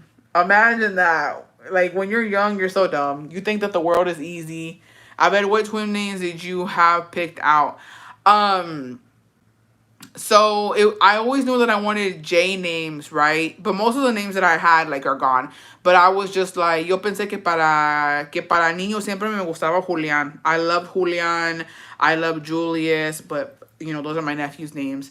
And then I really liked James. I liked boy names. And you know what's crazy, y'all? This is even crazy because when I was thinking of boy names when I was younger, I loved Jacob too. I was like, Jacob is such a good J name, and Joshua. And then for girls, I always like Jocelyn, Julissa, stuff like that. But I was like, I'm gonna have twins. I'm gonna have twins, boy and a girl. Those are the names. Yeah. A veces la vida nos da lo que menos pedimos y cuando no lo pedimos, and it ends up being better, yeah. I never wanted kids, and here I am with two. It'd be like that. Jalario Garcia, ain't no fucking way. Actually, to be honest, I had never heard that name before. I never thought about getting married, never wanted kids. I was going to live my rich baddie life. Bestie, when I get married, would you come to my wedding in Cali? 2 years, I got a divorce. I get a divorce, JK, hope not. Imagine. Oh, yes. Yeah, I mean, invite me. I thought at 24 I would be married now and a mom by 27. Oh, how the plans have changed. Yeah, I swore. And I was just really proud of being, you know, my family being from Guanajuato. I was like, Guanajuato, that's where I'm going to go. But, no pasó así. And I thought I had it, bitch. Because when I met Jacobo, he told me he was from Guanajuato. I was like, ya chingue. De aquí soy yo, aquí es. Bitch. They got me in the fucking jungle, bitch. They got me in the fucking mountains. They got me out there with fucking nahuales and mountain cats and shit. I did it to myself, though. I never wanted kids that still don't have them. This girl. Hey, you never know. Um. So yeah, I mean, it is. What are you gonna do? And you know, it's just there's so many other things that I wish I would have done. I would have done it differently. Maybe because I didn't go to Mexico too much as I was growing up. I know I didn't want to marry a Mexican man. LOL, they're too machista for me. But here's the thing, because I grew up going to Mexico, dude. It was insane because yo desde chiquilla. Yeah, I knew what I wanted. Yo siempre, I was like, dude, yo quiero un pinche alto barbón, quiero un alto barbón y que sea de Guanajuato y que se viste vaquero. Always, always, bitch. And I knew that, of course, where we're from, I wasn't gonna get nobody there because it's puro primo ahí. But I knew from the ranchos, I was like, it's gonna be from Guanajuato. I don't know where, pero va a ser de Guanajuato por acá. You know? Where's my barbón? Where's my alto? I got a short king with barely any barba.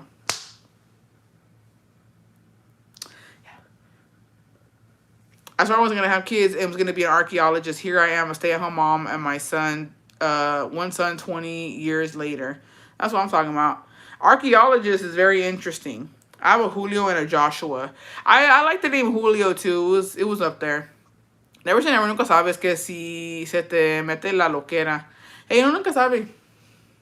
You never know. As you get older, you start to think things and you start to think about the what ifs. All I know is that if I ever do want to change my mind on kids or whatever, bitch, I'm on a strict fucking timeline, I'll tell you that much. Oh yeah, I thought I was also going to live in New York and be a fashion designer. Bessie, that was everybody. That was everybody at some point. Me, I always wanted to marry a man from my rancho. I didn't want to have to choose where to spend summers in Mexico. LOL, they ain't shit though. I'm telling you. After watching The Hills, everybody. No faltaba la que quería ir para allá. And it's always New York. Nobody ever tells you, let's go to Cali. Let's go to Cali. I never, nunca se me ha antojado ir a California. It was always New York. But now that we're older, we see the reality of things. I'm like, well, Cali is kind of better when it comes to their beaches and shit. New York's scary. It's a scary place. Okay, my earliest memories were always of my dad being abusive. Not only to us, his kids, but also to my mom. Since we got here the first time he picked us up in Texas, we stayed in a hotel. That night he started being abusive. I hated how every family outing he had to ruin because he would put his hands on my mom. He was an extremely jealous man and still is, so my mom couldn't even look somewhere because he already thought she was looking at some dude.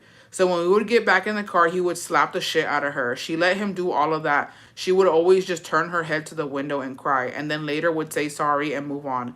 They were in this vicious cycle. Then when we got into our preteen years, it got so bad because they would get into physical fights. He loved fist fighting my brother. Mind you, they were little, so she would get in for them. She would get into. I remember one time he was hitting my brother with a piece of a hose, and she got in to defend him, and he started hitting her. That was so traumatic. My brother ran away that day. It was so sad. Good thing he changed some. He's not as abusive physically, but now he's abusing her financially, but that's another story. Bessie, tus hermanos nunca se metían por ella? I know, I have that on my mom's side. I gotta say this, and it's crazy because... How do I say this? I have a lot of... Unfortunately, I've grown up seeing abusive men in my family, right? And it was interesting to me because I remember living that shit and it would get chaotic and crazy. Luckily, I remember my dad always stepping in, and hey, don't do that. You don't hit women. You don't do this. You don't do that. And other people stepping in, right? But my male cousins growing up, they hated their dad so much, right? And you can't stop it all the time. You can only stop it when you're there, right? And you can try and get them help. My aunt wouldn't want to fucking leave. But my cousins growing up, it got to a point where there's some big ass motherfuckers, you know what I mean? And it got to a point where they jumped their dad. where they jumped their dad and they were like, I dare you to put your fucking hands on my mom again. And it's interesting because I've seen it where that happens, where the sons grow up and they put their dads in their place. And then I see it to where the sons grow up and they're just these fragile things. And the abuse continues on. And it's interesting to see both sides because I'm just like, bro, I don't know. But also, then when they get when these fucking abusive men get older, they're fucked. Because I've seen it too. I've had fucking family members, well, male fucking abusers in my family who, bitch, they're fucking dying alone, going through it medically, fucking having all this shit, and nobody gives a fuck. And as they shouldn't, because everything they fucking went through growing up. And it's just like either you get your ass beat by your kids later on, or they leave you to fucking die alone. And it's sad either way. But it's insane. And it's hard because, like, with my aunt, it was like, she was kind of put in a position, because, like, here's the thing. They don't leave because they obviously love that man, whether he's abusive or not, right? And so to see their sons beat up on their dad, it's just like, it hurts them, but it's also like, it's your fault too. Because you didn't fucking leave. You didn't do something from the beginning. And now this is what it has resulted in. Your son's beating up on their own father. Which is insane too, but hey, you gotta do what you gotta do. I feel like if that was me too, I will beat on my dad too. The fuck? Like, you can only put up with so much. But it's crazy out here, y'all. But yeah, I didn't my parents argued all the fucking time. My mom was mostly like the aggressor in every situation, where she would, dude, yo quedé traumada of my mom's screams, bro. They were like horrific. She would get in your face and scream in your fucking face, and like spit would come out of her mouth. Like, it was a whole fucking, like, she would fucking psychotic. And dude, I hated it. And she would do that to my dad, and my dad a veces bien calmado, just, he would just get up and walk away. And I'm like, dude, you're like, me, a kid. I'm not saying, I'm very grateful that he never put his hands on my mom, but like, dude, any other fucking machista abuser would have shut that shit down from the get. Like, she abused the fuck out of everybody with her yelling, with her in your face, with her provoking, with her instigating. Like, it was a lot. The only time I ever saw some shit go down, bro, was in Mexico. And I was young as fuck. Like, it's really blurry. I can't even fucking, like, we had gone out to a fucking party. We had came back. This is in Mexico, right? And my mom was just nagging at my dad. He was drunk. And, you know, she was just like, I hate your drinking. I hate when you get drunk and blah, blah, blah. Like, and mind you, he didn't do anything. It's not like he was cheating on her. I was there the whole time with my brother. It's like, he wasn't doing anything. He wasn't even fighting. And so we had got back to the house, and dude, he had had enough of her, bitch. He had had enough of her. Like, he was just so fucking done with her. Like, and he was drunk, and he like fucking cried. I don't even know how old I was. And you know the fucking the fucking barriles donde echan el agua? They're always like this blue fucking barril. And you know, in Mexico they put the water in to wash the dishes or to drink from or whatever, right? And we had a fucking barril de llena de agua. Dude, when I was outside. They were outside arguing. It's dark as fuck. My brothers are asleep. And I'm just out there, like, you know, like, what's going on? You know, I don't even think they saw me, to be honest. My mom was yelling at my dad, like, you fucking drunk, you're drunk. And then she's yelling in his face. And so he walks away from her. And she's still, like, just fucking talking shit. But she's, like, in the yard, right? She's, like, in the yard. And he gets the fucking barril, bitch. Mind you, it has water in it, right? It has water in it. He fucking picks it up con agua. My dad was strong as fuck. He picks it up and he fucking throws it at her, bitch. And it hits her fucking back. I'm sorry. I told my sisters this story years ago, bitch, and they didn't fucking believe me. And oh god, and then we got confirmation, right? Because it was like, whatever. They didn't fucking believe me, and they were laughing. They're like, that didn't happen, bitch. I promise you this shit fucking happened. And so he throws the fucking barril at her, and you just hear it, like you just hear it, like it hits her, right? And then she fucking falls down, and then he just goes inside and goes to sleep. And I saw it, right? And so my mom, she's wet, my dad's wet too. She gets up, and she's like, "You motherfucker!" My dad don't care. He goes inside. He's like, "I'm done. I'm done arguing with you, bitch. Like I'm done." And that was the only time I seen him do something, right? And so then she fucking beats my ass, bitch, because I saw. She's like, "You didn't do anything," because she called me. Everybody calls me Nana, right? She's like, "Nana, you saw that, Nana? Did you see how your fucking dad is, Nana? He's a fucking piece of shit." And then she would always throw it out. She's like, "You love your dad so much. Look how he treats your mom." And blah. I'm like, "Bitch, you was provoking him. He was tiring you." Like, I'm not saying what he did was okay, but he didn't hit you with his fist. He hit you with the fucking like he threw the barril at you. And no, I always got my ass beat. So she beat my ass. She hit me because she was like, "You think it's?" I was like this because it was funny, bitch, the way she fell. And like, it is what it is. And so yeah, I was little as fuck. And she hit me, and then she was like, "It's not funny. I know you want to fucking laugh, and it's not fucking funny." I was like, "I'm not laughing." Bitch. Best night of my fucking life, I'm not gonna lie. Best night of my fucking life, because I saw that shit, and then I was like, wow. And then the next day, I don't know what the fuck. And then the next day, andaban como si nada. The next morning, andaban como si nada. And I'm telling you, my mom was like a crunchy mom. She didn't give a fuck. And so I remember being in the living room. Me and my brothers were watching TV. And mom comes out, do butt ass fucking naked, and goes take a shower. I was like, "Oh, you got some. You got some." And let me tell you, and I saw her back. There was no bruising, no redness. I was like, "The barriga didn't even fucking hit you that bad, bitch." Because I know you got some. Like, I know she got tore the fuck up. Así como caminó al baño, I was just like, wow. All that for fucking. You got hit with the fucking barril for nothing. Yeah, I know they smashed. I know they smashed. I was like, okay. I got beat up for fucking nothing, but okay. The fuck? And then she told me I couldn't. She told me, "You better not tell anybody what happened." And I didn't. I never did. Until, if I'm not mistaken, I think it was after she died, I told my sisters. I don't know if I told them before. No, I told them before. I told them before. My bad. I told them before she had died, and then somebody fucking went and told her that I told them, and then she was mad at me for telling that story, and she was just like, oh, and she didn't even get in for me, and then she saw that shit, y'all's dad's a fucking piece of shit, like she was going off all over again, and I was like, I told y'all was true, because they didn't believe me, and somebody went to go fucking tell her what I had said.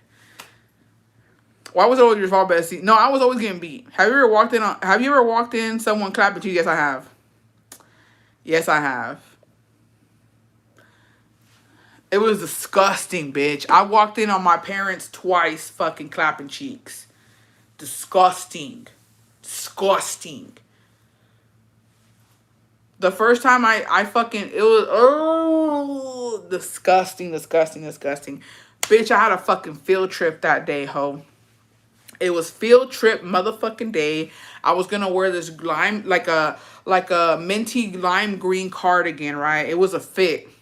Y'all don't know. Y'all wasn't fucking with me, but it was a fit. We're gonna go into the wilderness. I forgot what the fuck it was. It was like some explorer day shit. And it was field trip day. And I needed that cardigan. It was in my mom's room. Right? She had it there waiting for me. I didn't knock on the door. Because I don't know. I was already fucking trying to catch the bus, bitch. I was a bus bitch. I go into the fucking room, right? My mom's laying down on the fucking bed. She always had a robe on or a nightgown. She's laying on the fucking bed, titties out, bitch. And my dad's just going in.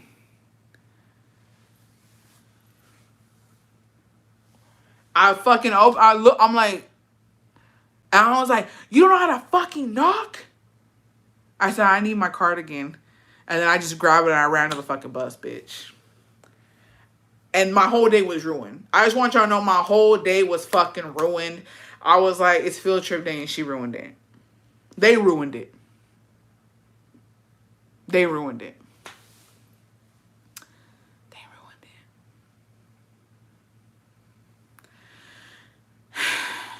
No, my dad was close. Sorry. I didn't want to set the scene, bitch. Like, but I'm gonna have to now.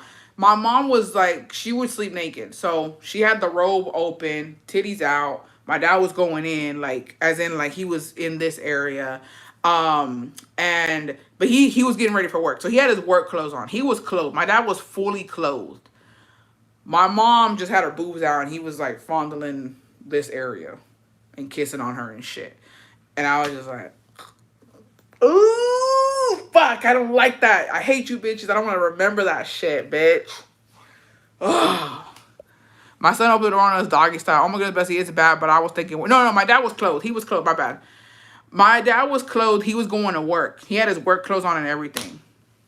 Bitch, I could tell you what the fuck he was wearing. He had on some black fucking pants, his fucking work boots. He had on a fucking Carhartt fucking jacket, bitch, with a hat on. But he was going in on that shit. Disgusting. And she was just there late. Oh, fuck. Fuck. Dead ass, she was just laying there, bitch. Spread fucking eagle. And then it wasn't like she was laying on the fucking bed like the way uno se acuesta en la cama. She was at the fucking corner of the bed, bitch. She was like, just thrown there, just letting shit go down. Anyways. Yeah, he was clothed. I got my parents twice, both times my mom was on top. No, and then one time, my fucking bad, everybody had gone. Okay, this is when we were already older. My brother was at his friend's house. My twin brothers, they were with their friends. Like, it was when we lived in like a little neighborhood, right? And I had gone to my friend's house, but she had to go leave somewhere. I didn't want to go with her, right? So I came back home. Nobody's home. They didn't fucking hear me, bitch. And they didn't even know I saw. Because I went to the fucking restroom, right? And my mom was fucking yelling, bitch. And they had the door slightly open. And my mom was on that shit, bitch. I didn't see my dad. I couldn't see him. I just saw my mom on that shit. Like, she was going in. And I said, and I backed up slowly. Because we live in an old-ass trailer, bitch. I backed up slowly got to the fucking door and ran the fuck out. And I was like, what do I do with my fucking time now? Because I don't know how long this shit's gonna fucking last. So I ended up walking back down the street. And one of my homies was out there. So I was like, I'm gonna go have a little smoke sesh because what I just saw, bitch, ain't no fucking way. And I told him too. And he was like, what the fuck? He was like, that's crazy. And it was insane. It was too much. Isn't it funny how we're the new parents? Like, our kids one day will be remembering stuff about us. When I was a little girl, I found a Polaroid picture of my what? All naked, spread legs. 40 years later, I still can't see it. My mom was moaning. I was like, ew, what the fuck? You got heads here. They was thinking I was dead asleep. Oh, Bessie, you better. You shouldn't even have gone in. No, it was like, I didn't think they were there either, though, to be honest. Because, like, my mom and dad would leave sometimes. They just didn't give a fuck sometimes. Like, they would just go. And I was just like, ain't nobody here. And I was like, oh, ain't nobody here. Dude, when I tell y'all, I had ruined my whole fucking day. Every fucking time ruined it because this was my vision of going home, right? I was like, I'm going to go home. My brothers, they're not here. I thought nobody was home. I was like, I'm going to make a fat ass fucking sandwich with a side of some motherfucking chips, bitch. A cold ass Coke. And I'm going to watch some fucking TV in peace. Because I come from a big family. It was never chill. There was always some chaotic shit going on. I was like, I'm going to sit on the couch and fucking watch some TV and not bother nobody. But I had to use the restroom, right? So I go to use the restroom, and I was going to make my sandwich after, and I encountered that bullshit. So I left hungry, and then I went to go fucking smoke some fucking MJ, and then I was starving, bitch. And I came back later on. I don't even know if I smelled like it or not. I didn't give a fuck. And then I got home, and I took a shower. And then my mom was like, oh, how was it with your friend? I was like, oh, yeah, what the fuck ever. And dude, eyes all fucking red and shit. And then I remember I got a cup with milk, and my mom always had that fucking container of cookies. And I just put cookies in that bitch, and I was eating that. And then she was like, why the fuck you so hungry? And I was like, I was like, they didn't feed me over there. And she was like, oh. She was gonna make a sandwich. And I was like, that was the idea, bitch. That was the fucking idea. But I came home to some fucking bullshit. So yeah, I didn't even eat the sandwich. I just ate the fucking milk with cookies. I made it like cereal, to be honest. And I ate that and I went to sleep. When I was a kid, I seen a lady at the store all hickeyed up and thought her man was DVing her. Same. We used to sleep in the same room with my parents. I think I was 5. I saw her in the middle of the night riding it. Oh, God. When I was a teen, I went through my dad's phone to find what I got for my birthday. As you can imagine, I was mortified. Then you did the Stewie thing when he turns over in bed and starts crying. Dead ass. Bessie, would you still smoke now? No. I think it's an expensive ass habit that I can't afford right now. My habit is fucking bags. And then they're not making it the same no more, Bessies. They put in all types of shit in that stuff. You should have been after what I just saw. Just let me be. I don't know how they didn't fuck. And the only reason they didn't hear me, because like I said, we lived in an old ass trailer. The only reason they didn't fucking hear me, like creaks and shit, because my mom was fucking screaming like a fucking crazy person. Mind you, my brothers could have got home at any motherfucking time too. It just so happened that I got home first.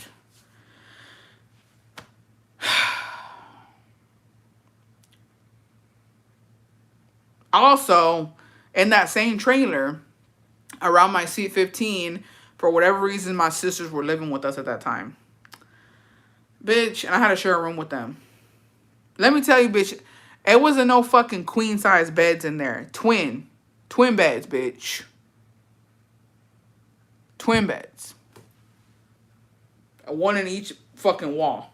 3 walls, and you got the restroom. Twin bed each. So I have my twin bed there, right? And honestly, I don't even know why this shit fucking...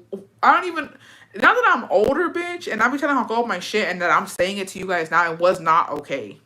To BH, it wasn't okay. So in this old ass trailer, it was a 3-bedroom. It was the master bedroom where me and my sisters were sleeping in, right?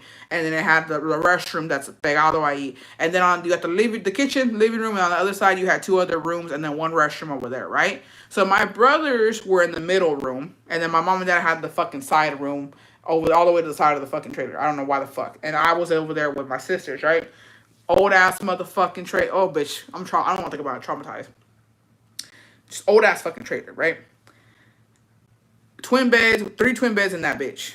So that way you just have like the middle of the room, there's space, but each corner has a fucking bed, right? Okay, cool. Why the fuck, bitch, was I sleeping in there with my fucking sisters, right? And their kids. I think some of the kids were sleeping with my brothers, because it was mostly boys. And my sisters would bring over men. They would sneak men in. Their boyfriends at the time. Scar sometimes would go to the... No, not Sorry, my bad, not Scar. My other sisters, sometimes they would go out to the trampoline. With blankets, they would fuck out on the trampoline. I remember her telling me one time, fuck out on the trampoline was it. She's like, yeah, because like it's jumping, you move, and I don't know what the fuck else. Okay, cool. Sometimes they would be fucking in there, bitch. Mind you, I don't know if my dad knew this. I don't know if my dad knew. I don't think he knew, but they would sneak them in. Why the fuck sometimes, bitch, I would wake up in the night and my sister would be fucking. And I think about it, and Jacobo was telling me, he was like, bro, what if those guys would have been and I'm like, yeah. And that never occurred to me. I'm asleep. He was like, what if they fucking grabbed you at night or something? Like, they didn't think about that. And I was like, nobody did. Nobody did. I was like, and you're absolutely fucking right. I never thought about that. But one of the guys, he was a little weird. But the other guy, he ended up being my padrino afterwards. But I was like, no, you're absolutely fucking right. I was like, I could have been farting, and these fucking dudes were smelling that shit because we're all in the same fucking room. So yeah. Mind you, I don't think my dad knew that they were sneaking those guys in. But yeah. And dude, yo bien fresca. Yo me iba a dormir. I was like, well, what can you do? This is the norm around here. This is the fucking norm around here. Let me get my sleep in, bitch. Yeah. Good times. It is really traumatic. Yo me acuerdo clearly when my parents pensaba que I was seeing shadows and hearing noise. It's not okay to do it with kids in the same bedroom. It's really traumatic. How the fuck he become your padrino? Yeah. GB, happy 25 months. Did I miss another one? Mandy, live from a ditch. Hernandez, happy 23 months. He ended up becoming my padrino for my confirmation. I needed somebody to be my padrino for my confirmation, and he said he would do it. He was really nice though. He was a really chill dude. He was my favorite. Sorry, out of all my brother-in-laws, he was my favorite. He was very respectful. Era de Guanajuato. Era alto. Era güero. He had green eyes. He was actually kind of good looking. I don't even know how Scar got that bitch. To be honest, well, no, Scar sí tenía lo suyo en ese tiempo. Scar, I think that was in the time when Scar had lost a lot of fucking weight. Like, she was really skinny. Not skinny, but like, you know, compared to us Bigum, she was pretty skinny. And he he's right. And he always smelled good too. He had good hygiene. And he was really chill, very respectful. The times that I had gone out with Scar and my padrino at that time, he was just really, really chill. And he was very protective too. Like, he didn't let me get away with shit. Like, he was like a big brother to me. Hey, Shout out to you, homie, wherever you at. But he was really chill. I would go out with him. He would get mad when he'd be like, "Don't be fucking wearing skirts." And like if I went, he would be like, "Pull your fucking skirt down. Like you need to respect yourself." Blah blah blah. Bitch, you fucking one of the biggest hoes. Okay, mind you, I was a virgin at that time. I was like, you know who my sister is? Who you fucking with? You trying to tell me I need to respect myself? Okay, okay. But anyways, yeah, he was really chill, but it didn't work out, unfortunately. Yeah, he cheated on my sister, and it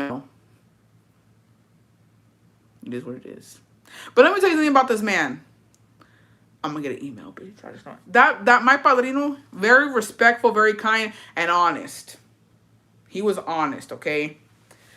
And I'm gonna tell you why he was honest. Because when my sister was with him, he had told her, "Hey, I left a girl in Mexico. I had a girlfriend out there.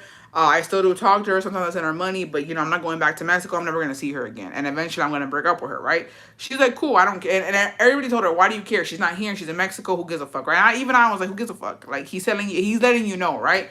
She went into a relationship knowing that shit. She always wanted him. She wanted him to, be with her. And then they were off and on again because he was a hoe. He really liked to go out, right? So he ends up fucking, I think he cheats on her. They leave each other, they get back together. And then finally, she's like, "I want to get married. I want something serious." He was a good stepdad. The whole shebang, bitch. The whole shebang. We all fucking loved him. Everybody, even my dad liked him, bitch. Everybody fuck with, even Jacobo liked him. Jacobo, man, like Jacobo was in that time. And Jacobo liked him. Everybody fucking liked him, bitch. I was like, "That's my padrino, bitch." But he straight up told my sister, he said, "I can't do this to you." And he fucking sat her down and he told her, "My girl who I left in Mexico, she's coming over here." And he told her like this. He says, bitch, I was crying with Scar because it was insane when she told us everything that happened. And I was just like, bro, why? He told her, he said, "You deserve better. And what I'm about to do to this bitch, I would never do to you." And she was like, "What do you mean?" And he was like, "You deserve a husband. You deserve somebody who's going to be there for your kids." He was like, "Once this bitch gets here, I'm about to play the fuck out of her." He's like, "I want this bitch at home. I want her to be the mother of my kids. And she's going to be a stay-at-home mom. And I'm going to go out and I'm going to cheat on her." He told her like that. And Scar was just like, he's like, "I just can't do that to you. You're too good of a person." He's like, yo no te puedo traer de pendeja, pero esta sí." He straight up said, like, he was just like, "I'm going to be real about it." Y dicho y hecho, besties, that girl came over. She ain't never been outside. He still goes out to this day. To this day, word on the street is he be out at the clubs. He be out at the bailes. He don't give a damn. And homegirl is at home with his kids. You ain't ever gonna see her. And you're not gonna see him being a family man. And I was just like, he said it. I didn't believe him. I was like, nah. And I told her, I was like, because even she was like, no, he must love her. He must love her. Like, there's just no fucking way. You know what I mean? Like, there's just no way. Like, he has to love her. That's why he doesn't want to be with me. And then when we were hearing what was going on before me and her had a falling out, they had seen him and he's like, "Yeah, she's home." My other sister saw him at the baile, and she was like, "Where's your wife?" "She's home with the kids." "And she lets you go out?" "No, she don't let me do shit. I run my house." So he said, "I go out. She don't, it's not that she lets me. I do what I want." I said, bitch, he wasn't fucking around. I thought, and he was a chill dude, y'all. Like, he never gave me bad, none of us. Like, he's chill as fuck. And that's why I was like, dude, wow. Wow. Yeah. And I think Jacobo had seen him not that long ago. And he was like, dude, he wasn't with his kids. That's crazy, bitch.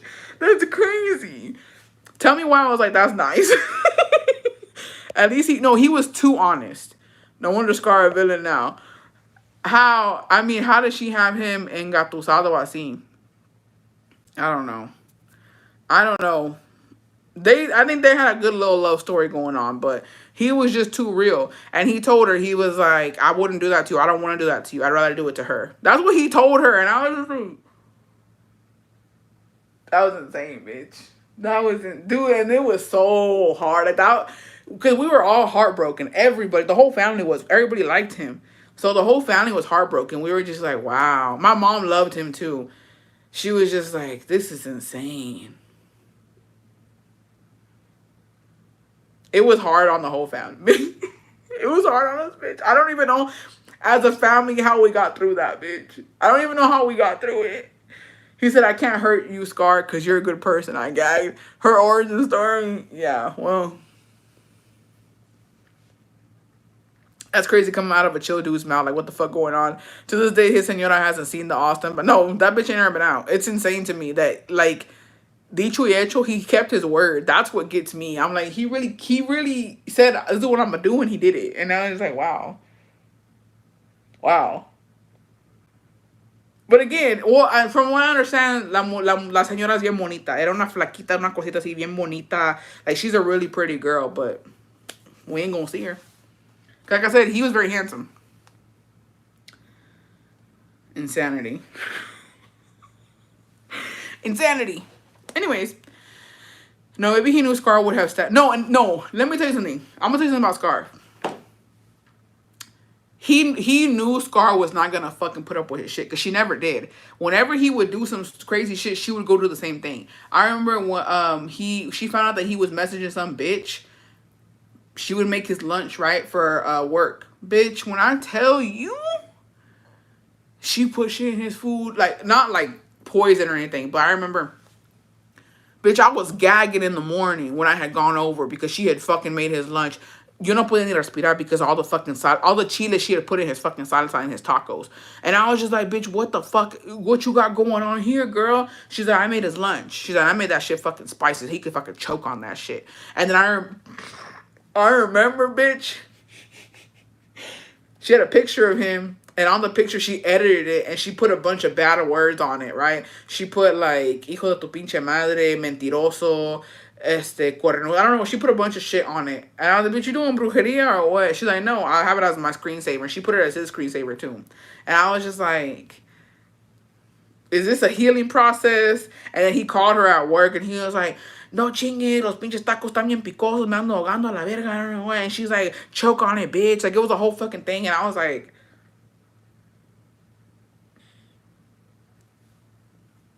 okay, again, like this is how you heal, girl. This is how you get through it, I guess.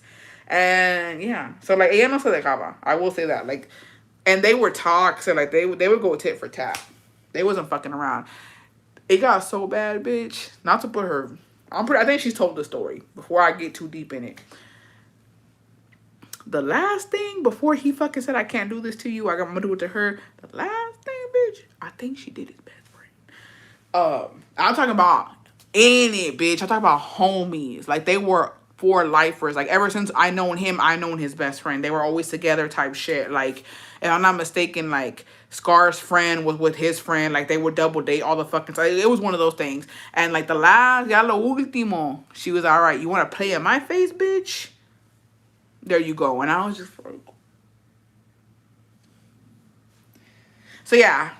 So she, you know, at some point before all the bullshit, before she went like chronically insane, she was a baddie. She was a baddie with her shit. I will give her that. Yeah. Anyways, Bessie, I remember when I was younger, me and my sister were talking. She brought something up to me that I had never remembered, or I don't know if I buried it deep in my brain. She casually mentioned my dad being abusive towards my mom and his other family he had in Mexico. Up to that day, I had not ever remembered any of that happening. But she was so adamant that that had happened. I remember feeling so sad and the illusion I had of my dad was shattered. I was crying so bad. My mom and dad asked me what was wrong with me, and I asked my dad why he would ever put his hands on my mom, and was it true that he had another family. They both just said it wasn't true, but I don't know. I never ever seen my dad be so abusive towards my mom. He was the best dad in the world to me. He is such a sweetheart. So I don't know if my sister lied or did they want to protect me from their past. I don't know. That's weird, bestie. That's like, what do you mean another family? Like those are some serious allegations. Ask your sister. Maybe. I mean, I don't know if she's lying or not. I don't know why she would lie about that though. Like that's weird. That's a weird thing to lie about. But also, I wouldn't ask my parents together. That's something you gotta ask them separately. You fucked up, bestie. I'm not gonna lie. I'm not gonna lie to you. You fucked up because when you gotta question these people, okay, you gotta do it separately. Because you ask them together, they're gonna lie in your fucking face. But if you ask them separately, they don't have time to come and get their thoughts together and get their story straight. You know what I mean? Because I feel like your mom would tell you the truth. I don't know why she's lying. If she is lying. You know what I mean? So yeah, I would ask them separately. This live was not really trauma bonding. We was on some bullshit. Like always. But I fucks with it. Damn. Got me thinking all the shit I went through. You know what? We're getting better at it. This is like our 4th trauma bonding. And I felt like I didn't cry this time. So that's good, right? Like we're making progress. We're getting somewhere. Or maybe we're just not fucking traumatized enough. I just think I'm too old for this shit. Literally. Bessie, I was like 9 at the time, and sadly my sister passed away. Oh. Ask them again. Ask them again, but ask them in different times. Don't let them get their shit together. Wait it out for a little bit. Wait it out for a little bit and then randomly bring that up. But you Bessie, the way you have to say things, and this is for all you bitches, y'all need to learn how to say things matter of fact. You gotta, when you're trying to get information from somebody, you have to go in having them think that you know the truth and what you're saying is the truth. You just need them to fucking, you know what I mean, admit it. So next time, give it some time. Wait a couple months. Wait a couple months. Don't do it before Thanksgiving. That's too crazy. Do it maybe August-ish. August, September-ish. And you ask again, but you don't really ask. You tell your mom, hey, come, hey. So yeah, this did happen. I do recall it now. I remember it. It's true what my sister was saying. Why did you lie to me? Don't even fucking ask her, is it true? Say, hey, why did you lie to me? Why didn't you just tell me the truth the first time? And see what she says. And that's how you get it. Y'all, ay, besties, a veces me decepcionan. What do you mean you don't know how to get information? You always gotta let the person know you know before they try to fucking lie to you. It's a fucking, like, manipulation technique. Like, you gotta get in their fucking head, bitch. Example. Araceli. Whitney already told me what you said. So just own up to it. What's Araceli gonna do? Oh, fuck, what did I say? What did I say? What did I say about the bestie? Let me, what is it? And now you scrambling trying to think what you told Whitney and what did she tell me? So it's either you own up to it or you start lying. Now I'm going to see if you're lying. You know what I mean? Like, come on, besties, we gotta do better. We're not manipulating enough anymore. We're not doing damage. Yeah, let me hear your side. Let me see what's up. Like, it's too much. It's too much. Y'all just gotta do better. You gotta do, as women, as chismosas, we need to do better. I don't think it's an online chat, no? We'll see. It's kind of stinging a little bit still. And I haven't even ate. I don't even rush to fucking eat it now. It's true. I told her you have a purse addiction. See? There you go. There you go. There you go. And the truth will what? Set you free. I'm not gonna lie, y'all really. And you know what's crazy too? I'm going to go back and see who the fuck told me Sally Fields had died. Because I came into this injured. I came into this live. I was going to cancel a live because of this. I came into this live burned. Injured. And y'all going to do that to me? Is insane. It's insane. But, you know, I digress. It is what it is. Today was just about me going through it. I can accept that. That's fine. It's not bad for a Thursday. But, you know, all good things must come to an end. You had a whole... No, I was fighting for my life. I got to go back and watch that. Because the way I was clutching my pearls, bitch. I was clutching. I was like, ain't no fucking... Sally Fields? I just declared my closet while listening. Thanks, bestie. Purr. It's giving Michael Scott when he burned his foot on the George Foreman. That's what it's giving. Yeah. But anyways, with that, I leave you guys. I love y'all. Que Dios me los bendiga hoy, mañana y siempre por los hijos. Amen. If y'all do celebrate tomorrow or not, that's not my fucking business. Y'all do what y'all want.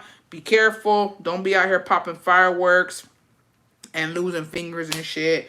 Stay safe. Drink responsibly. No manejen ni tomen. And don't be fucking drinking and swimming. Be careful. Don't be getting into fucking fights. Like, have a chill weekend. Enjoy your day off, besties. I will see y'all Saturday, si Dios quiere, for a bestie live. And yeah, I love you guys. And y'all have an amazing weekend, besties. Bye. I love y'all.